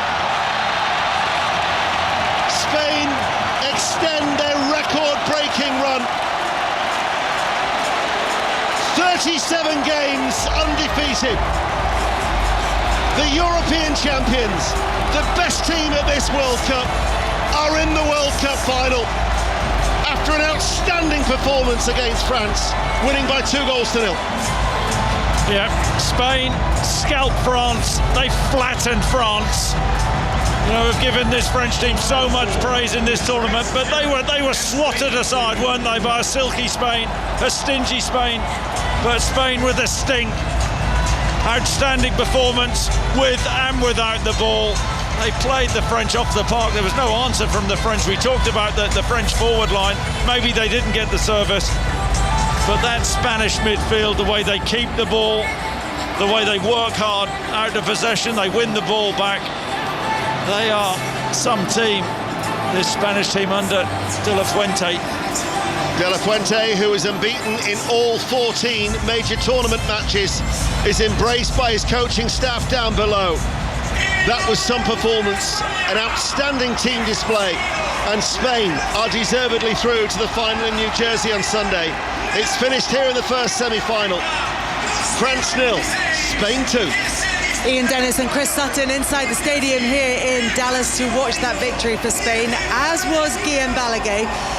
Unbeaten in 37 games, make it 38, and Spain will be the world champions.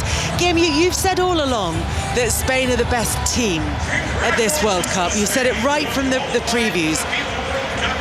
And you said today's performance actually made you emotional because of how hard they worked for each other. And you look emotional now.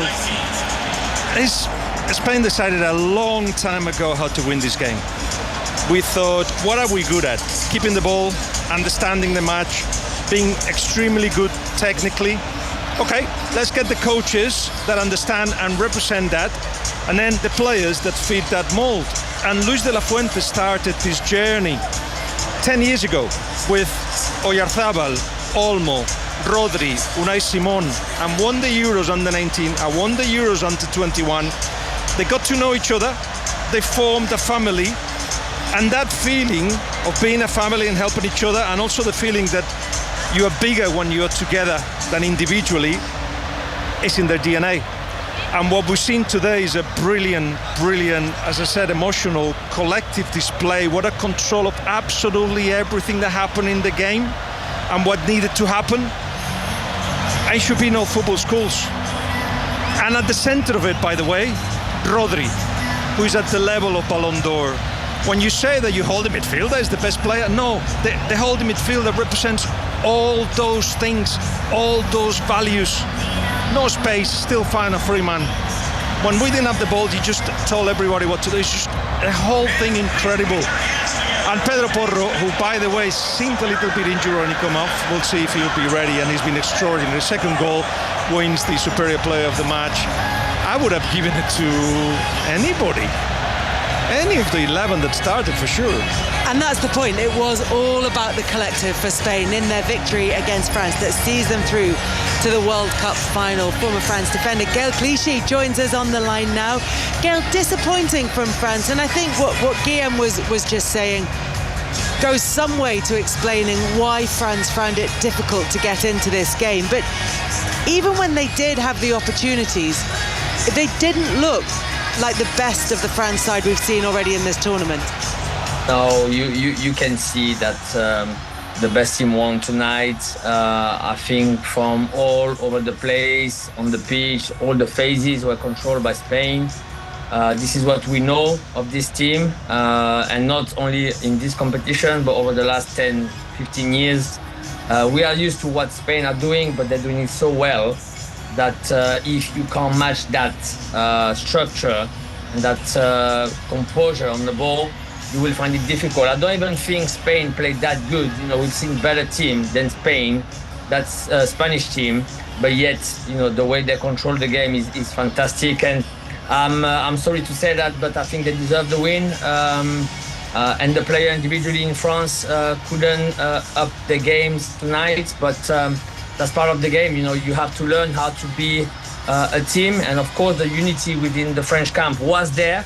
But when we talk about the football brain, I think tonight it was close to a perfect game from Spain, if I'm being honest. Talking of a football brain, Patrick Vieira has been saying on television, it looks as though there might be a lack of belief in the France side, that he said maybe they were too scared of Spain, maybe there's a lack of personality and character. That seems strange to say about a team in which there are so many main characters. I don't think you can say they were scared, but I think when you know you're going to face a team that can control pretty much anything they want to do, as a player, individually, you will start to fear some situation. And if I'm correct, the first 4 balls that Rabiot was probably the best French player of the competition, missed 3 of those 4 passes, very simple passes, you will know it will be a tough game. And when you look at the behavior of the French team towards Lamine Yamal, this gives you an example of what a top player like him, the impact that he can have, even if he's not touching the ball that much. So if we look at the first half an hour, you can see Dean, the left back for France, being so aware of the situation he could face. He could be facing on one-on-one situation that he will increase the space between him and the left centre-back of France, leaving room. And if you see after the water break, Spain already adjusted that position. They had the player coming in between the left back of France and the left centre-back to try to bring Dean a bit more closer and leave some room for Yamal. And I think this is what a top player gives you. Even if you can think for some instant that you can control him, you are so aware and so concerned about his positioning on the field that you start to play the game that is not your game. And overall, this is what I'm talking about when I'm talking about Spain being controlling the game from the first until the last minute. Those kind of player, and he's not the only one in Spain, impact the game even though they're not touching the ball. And this is a great awareness of what you can do as a player and as a team when you see after the water break the adjustment the Spain side did to use that space between Dean and the centre-back. And I think this is top quality management. It's also top quality teams because you use your players according to situation. And I think tonight, again, it's not perfect because we've seen better team, Spanish team, over the years, but this is a very strong team that we face tonight, unfortunately, for the French players and myself. Gail, see if you agree with me. This is not just the end of the shams. I wonder if it's the end of an idea, a very successful idea that started in '98 with a defensive structure of 4-2, 2 holding midfielders that don't control the game but sweep whatever that is, so then to deliver the ball to the forwards of quality right now. You have better midfielders. You should go now to the next level and trying to control matters, because what has happened today was a terrible or an idea gone to the end. When France had the ball, they were looking for a ball in behind to Mbappé, but Spain controlled with that defensive line very, very well with offsides or just tracking back. When they had the ball and Spain defending the box, there was no ideas. It was just individual movements, but not really link-ups that will open up Spain. And they couldn't come to actually... This is a team made for attacking spaces, but there was no spaces, and there was no time to think about the spaces because Spain tried to get the ball back straight away and in few seconds. There was nothing to suggest that France had another idea or another way of doing things. So I just wonder if that's the end, not just of the champs, but of that idea, and maybe next you should be looking for a different way of approaching the top games. I know it's been a very successful idea, you have to say that, but just wonder if it's the end of the road. I mean, it's easier to put ideas, and of course, if you lose the game, you will always have things to say about what could have been done differently, so we could have more success. But the truth is that I think the competition was a very good competition. I think we've seen some really good performances individually and as a group for France. But yeah, if you compare that game from Spain and France today, you could see the desire from Tchouaméni to go in between the centre-back when France had the possession. But usually you try to build up with a 3+2 or a 2+3. And so that when you have the ball, you can attract the opponents down the middle and play in that space like you just mentioned. But if you look at France over the first 40 minutes, it was a free plus no one. So Tchouaméni was dropping in between the centre-back and there were no one to attract the Spanish midfielder. When you look on comparison with Spain, they always had the 3+2. And of course, when you have that, you have to commit. You know, when the ball is being played down the middle of the park, you have to commit. And if you commit, then you find space between the midfielder and the defense. And I think this is what we've seen tonight. And again, I'm coming back to this because I don't think it's an amazing Spanish side. We've seen better side. This is what I believe. But yet, with their philosophy and methodology over the last 2 decades, Spain has been the most impactful team on the international soil. And I think tonight, again, I don't want to talk about what France should have done because my kids are 9 and 13, and the worst competition they've seen was quarterfinal for France. So I think what Deschamps has done is fantastic. I think his legacy, if we put away the fact that he's one thing with this team, I think the legacy is that he took a team that was below par. The relationship with the fans was equal to none, and he just managed to bring that team back up to the top. And I think this legacy of his, really, we don't have to talk about what he should have done and what he could have done. What he did for the French football as a player and even more so as a coach is fantastic, it's phenomenal. I think the guy who will come behind him will find it hard because it won't be easy. But yes, tonight Spain show us a way of playing football, the way that they can, control. Was very successful and fair play to them. And it's only fair to say that they deserve the win tonight. Gail, just to reiterate about Deschamps' record in major championships, quarterfinals in the 2014 World Cup, runners-up in 2016 at the Euros, winners of the 2018 World Cup, last 16 in the 2020 Euros, but that was the worst tournament that they competed in because in 2022, runners-up in the World Cup, 2024 semi-finalists in the Euros, and now semi-finalists again in 2026. Chris Sutton, they've been talking about, Gail and Guillaume have been talking about the difference in the way that the two midfields approach the game. The way you described it in commentary was that Spain suffocated France. Yeah, they did. I mean, they've played like it all tournament. I think, when you look at the, we talked a lot about the French forwards and their firepower, but you have to get the ball to them. But when you chuck into the mix as well, Dembele had a terrible game. Elise, who we've been talking up all tournament, had a really poor game. Mbappe didn't get any great service. But Tchouaméni, Frank Leboeuf said before the game that was a strange pick over Kone. And they didn't impact the game in the middle of the park. Spain mauled them in the middle, and that was the biggest issue.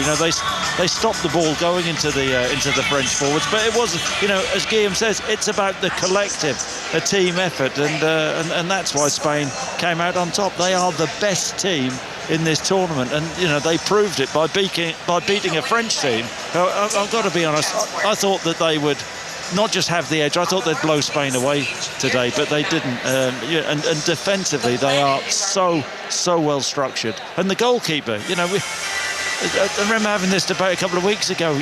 People in England, the praise they give David Raya, and everybody's thinking, how is Raya not number one? Well, we saw it today. Simon's judgment and coming out and sweeping is, brilliant with his feet. I mean, what an outstanding goalkeeper he is. Guillaume, I know that Gail is saying that it's not necessarily the best Spain side that he's ever seen, and you can make that argument when you look at maybe individual talent in teams that have gone in years gone by, even ones that have been successful, have won the Euros, have won the World Cup before. But I think what you're saying is, as a collective performance and as a kind of relationship between the players, the way they work for each other and the unity within that squad. No doubt that's what's taken us there. No doubt that it's very difficult to replicate because managers at national level just don't have time, and they don't have behind them a legacy being left of decades of how to do the game. So no doubt about that. But if you put this game take the context out of it. Take the World Cup that Spain has had, in which we control games, but it weren't very efficient up front. Take this game. I don't remember a better display of football by a football side at club level or national level, especially national level. Club level we can debate it because it's easier in a way. At national level, I know that Spain 2010, 12, 2008 won't miss a pass anymore, so the legend will grow. But in 2012 we were very defensive. In 2010 it was about keeping the ball. 2008 was quite impressive, but it was against the favourite side, against the best player in the tournament, against 4 Lamine Yamals. We only had 1. So, sorry, I don't agree with Gail. I think this is one of the best displays I've ever seen at national level in a tournament like the World Cup. And I've been watching the World Cup close up since '98, but before that, as a fan, don't remember many like this. Yeah, well, what do you think about that argument that Guillaume puts in terms of how impressive that Spain performance was? No, I mean, I agree with him. It's a fantastic performance.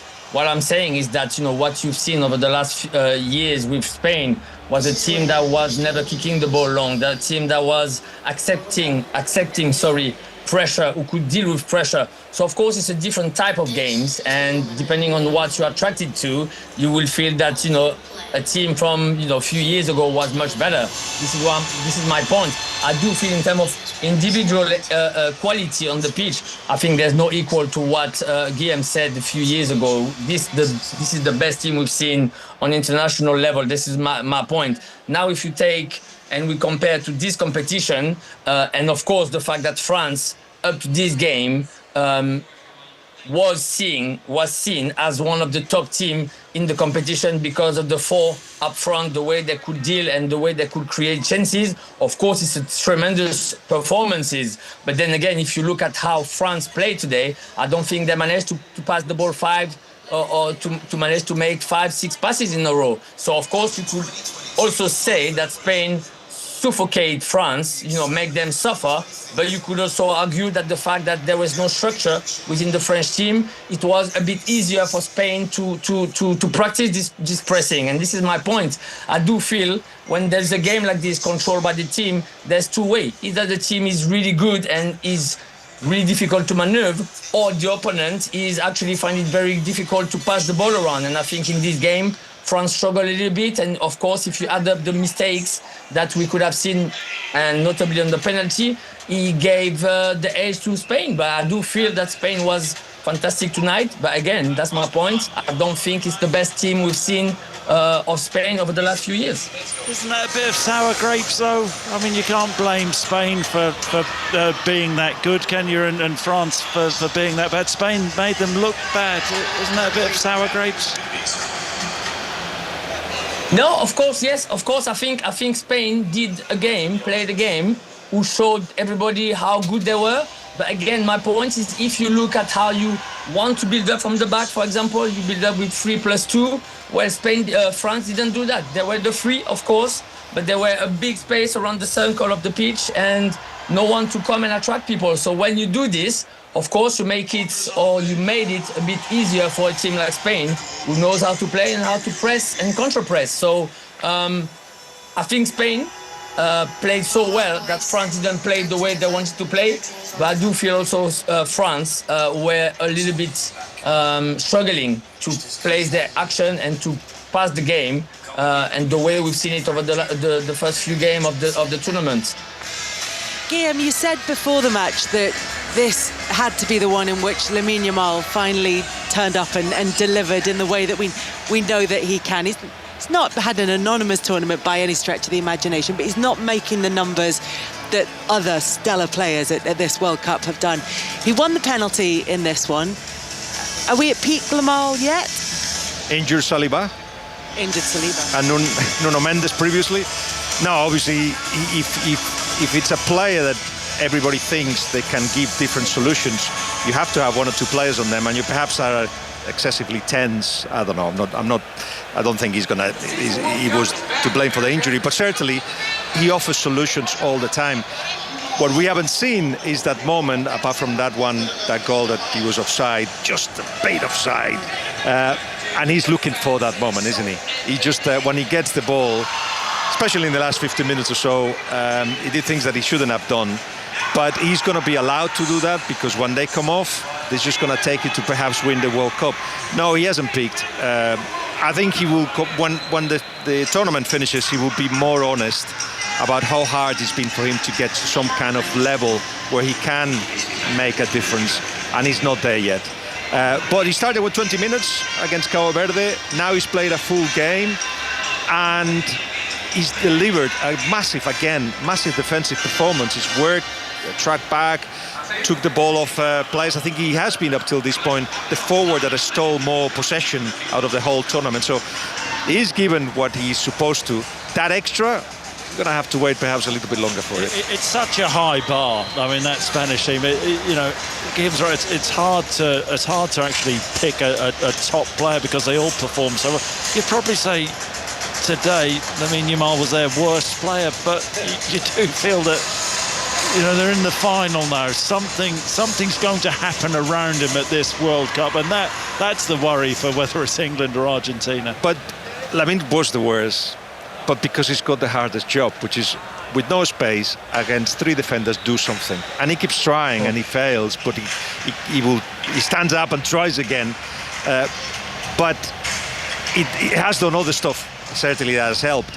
But you're right. If that is the threshold, you better do wood if you get to the final. Gail, as you pointed out earlier, it's been an incredibly successful period for France under Didier Deschamps, but that comes to an end now.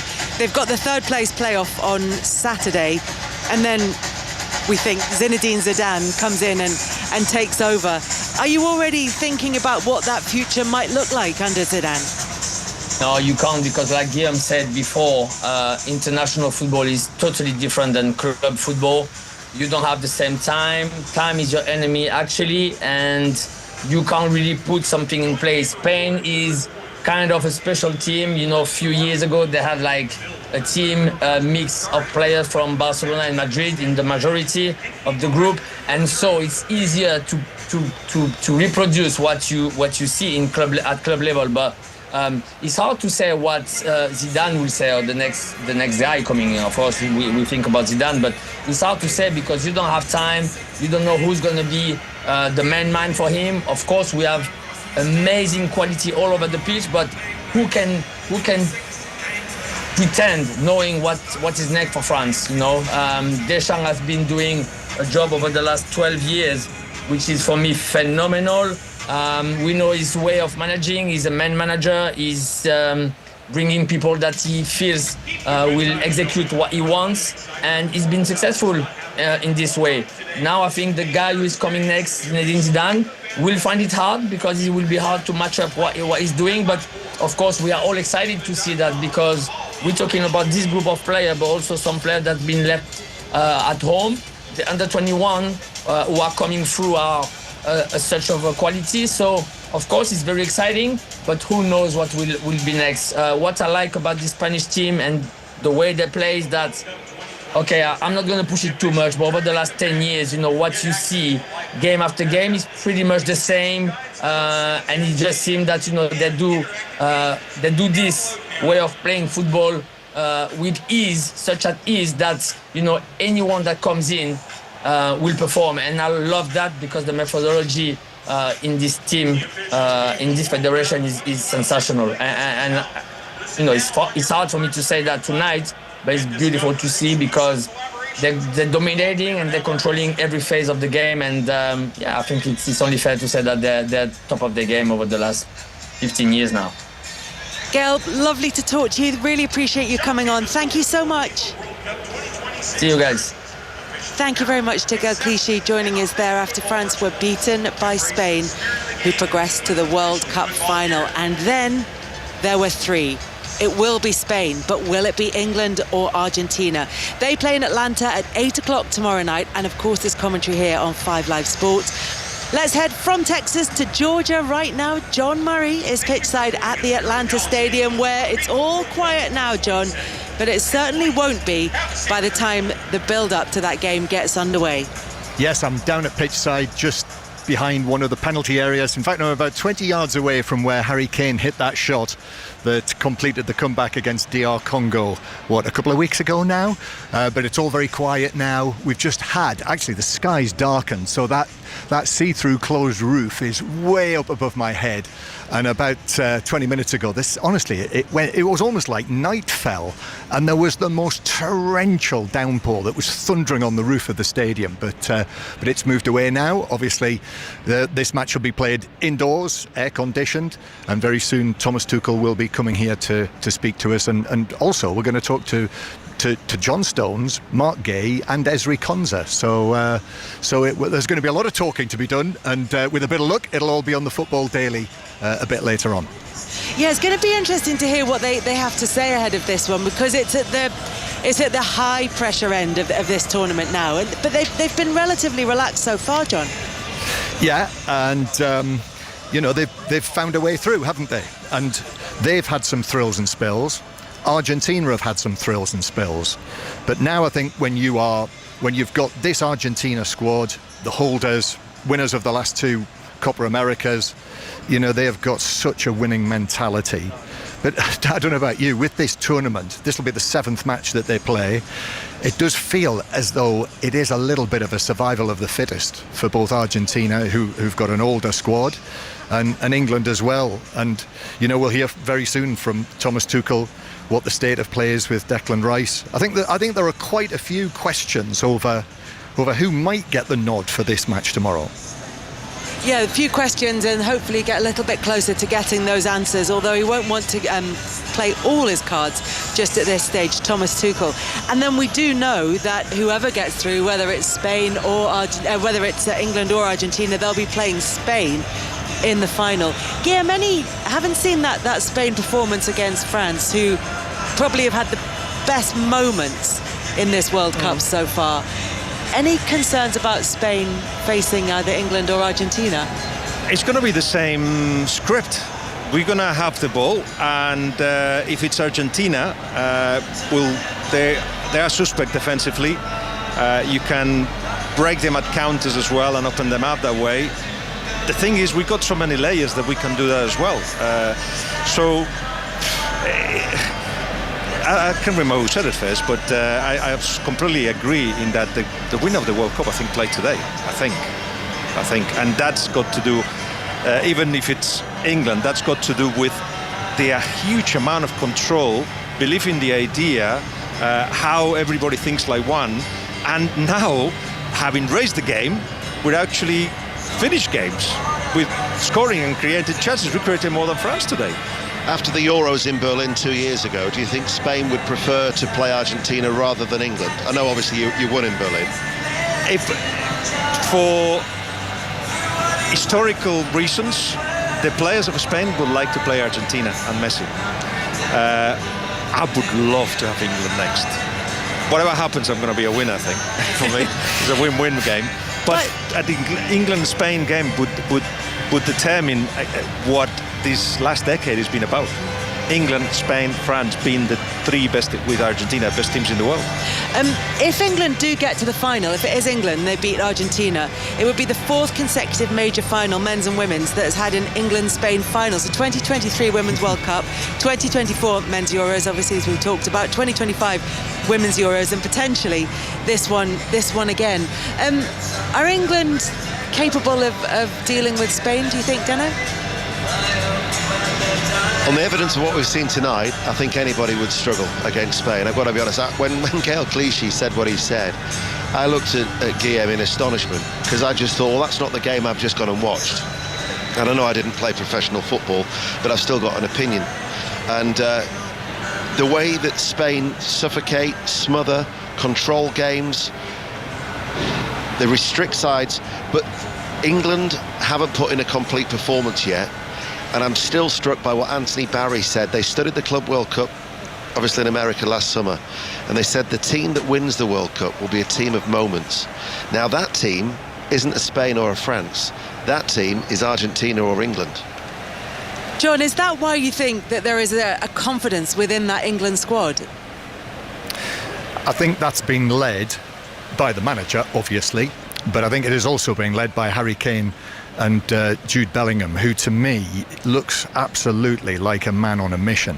And they've truly delivered, with having scored between them 12 of the 13 goals that England have scored. And I think that actually does beg the question, are England going to play another match where no one else weighs in? And I also think that England could have made more of the set pieces. We thought set pieces were going to be big for England, and really they haven't. They scored a couple of goals from set pieces, but haven't threatened as much with the set pieces as I thought England would.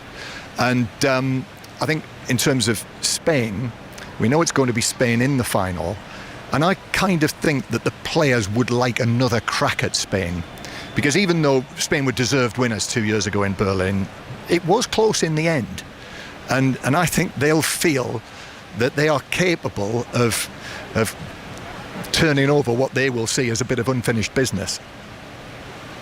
John Murray, thank you very much. Enjoy Atlanta, and we'll look forward to listening to you tomorrow. We'll see you here. See you soon. I'm flying in. Thank you very much to John Murray. I was expecting something a little bit positive from him, not just silence at the end of saying that. I heard a groan. Sigh, an impatient sigh. Guillaume, final thoughts on Spain reaching this World Cup final? I was just quickly going to say that England has taken another route since the Euros. They started a project. You are at the beginning of it, and I cannot see the idea very clearly. I don't know if you can just go like, boom, that's it, this is what we're trying to do, while we have continued with the same idea. So we still have a certain advantage if it's going to be England. But today was, coaches, grassroots level, youth level, professionals as well. Sometimes we tend to forget, especially in this World Cup in which we focus so much on the individuals, on the Kylian Mbappés and Cristiano Ronaldos and Messis and so on, that football really is a different type of game, and it's one that depends a lot on everybody thinking the same way, almost as if their brains were connected, but also being a family and making an effort when you cannot breathe anymore, you're still running to help your teammate. All those things are, I would say, more important than having that guy that gives you the moments, because if you got that on top, it's brilliant, but if you don't have the other bit, you just don't get to the World Cup final. Guillaume, thank you very much for your company this evening. Well, it's this evening in the UK. It's afternoon here in Dallas. I don't know what time it is. I've only been in the country 36 hours. I don't know which way is up. Ian Dennis, Chris Sutton, thank you very much for taking us through that. So Spain in the World Cup final, where they will face either England or Argentina. There's build-up to that match across the day on BBC Sport, iPlayer and 5 Live. Breakfast tomorrow with Rick Edwards and Rachel Burden from 6 o'clock will start the build-up. Steve Crossman's here from 1 o'clock. Former England striker Ellen White amongst his guests. And then at 6 o'clock, live from Atlanta, ahead of commentary at 8 o'clock. The match is also on BBC One. Up next on 5 Live, it's Johnny Ianson. Hi, Johnny. Hi, Kelly. Thank you so much. I'm excited for your flight out there. At least, thank you. At least somebody's happy to see me travelling. I'm living vicariously through you. Have a great time. Thanks so much, Kelly. Wonderful stuff as ever. Massive day tomorrow. And we'll do a little bit of building up tonight as well, I dare say. Welcome to the programme. We'll let you know what's coming up in a moment's time. But first, let's get the update from Shabnam Yunis-Jewel. The voice of the UK and the FIFA World Cup 2026. This is BBC Radio 5 Live. Thanks, Johnny. Here is the news and sport. Counter-terrorism police say Anne Widdecombe was killed in a targeted attack, and they're still working to understand the motive. A 28-year-old man is being questioned on suspicion of murder and terrorism offences after the 78-year-old Reform UK spokeswoman was found dead at her home on Dartmoor last week. MPs have approved the Hillsborough law, which means public officials will have a legal duty to tell the truth in inquiries and investigations. Sir Keir Starmer says campaigners have waited too long to see the legislation passed. President Trump has backed down on his plan to charge a protection fee on ships passing through the Strait of Hormuz. Instead, he says the US will expect trade and investment deals with Gulf states. And the fossilised skeleton of a Tyrannosaurus Rex has been bought for $50 million at auction in New York, making it the most expensive dinosaur ever sold. The bones were found on a ranch in South Dakota 5 years ago. Now, sport, and Spain are through to the World Cup final after surprising favourites France with a 2-0 semi-final victory in Dallas. The goals came from Mikel Oyarzabal and Pedro Porro to give the European champions the chance to become world champions for a second time. Now, they'll face either Argentina or England, who play their semi-final tomorrow night. Jordan Henderson and Jarell Quansah are set to be the only players unavailable for England. Elsewhere in football, Manchester United have completed the signing of Yuri Tillmans from Aston Villa on a 5-year deal. Leeds United have agreed a £34.1 million fee with Italian club Sassuolo for defender Tariq Muharemovic. Fenerbahce have signed English forward Mason Greenwood from Marseille on a 4-year contract. And in cricket, England's men struggled to recover from a dramatic early collapse of 5 wickets for 19 runs as India cruised to a 6-wicket victory in the first one-day international at Edgbaston. So they go 1-0 up in the 3-match series.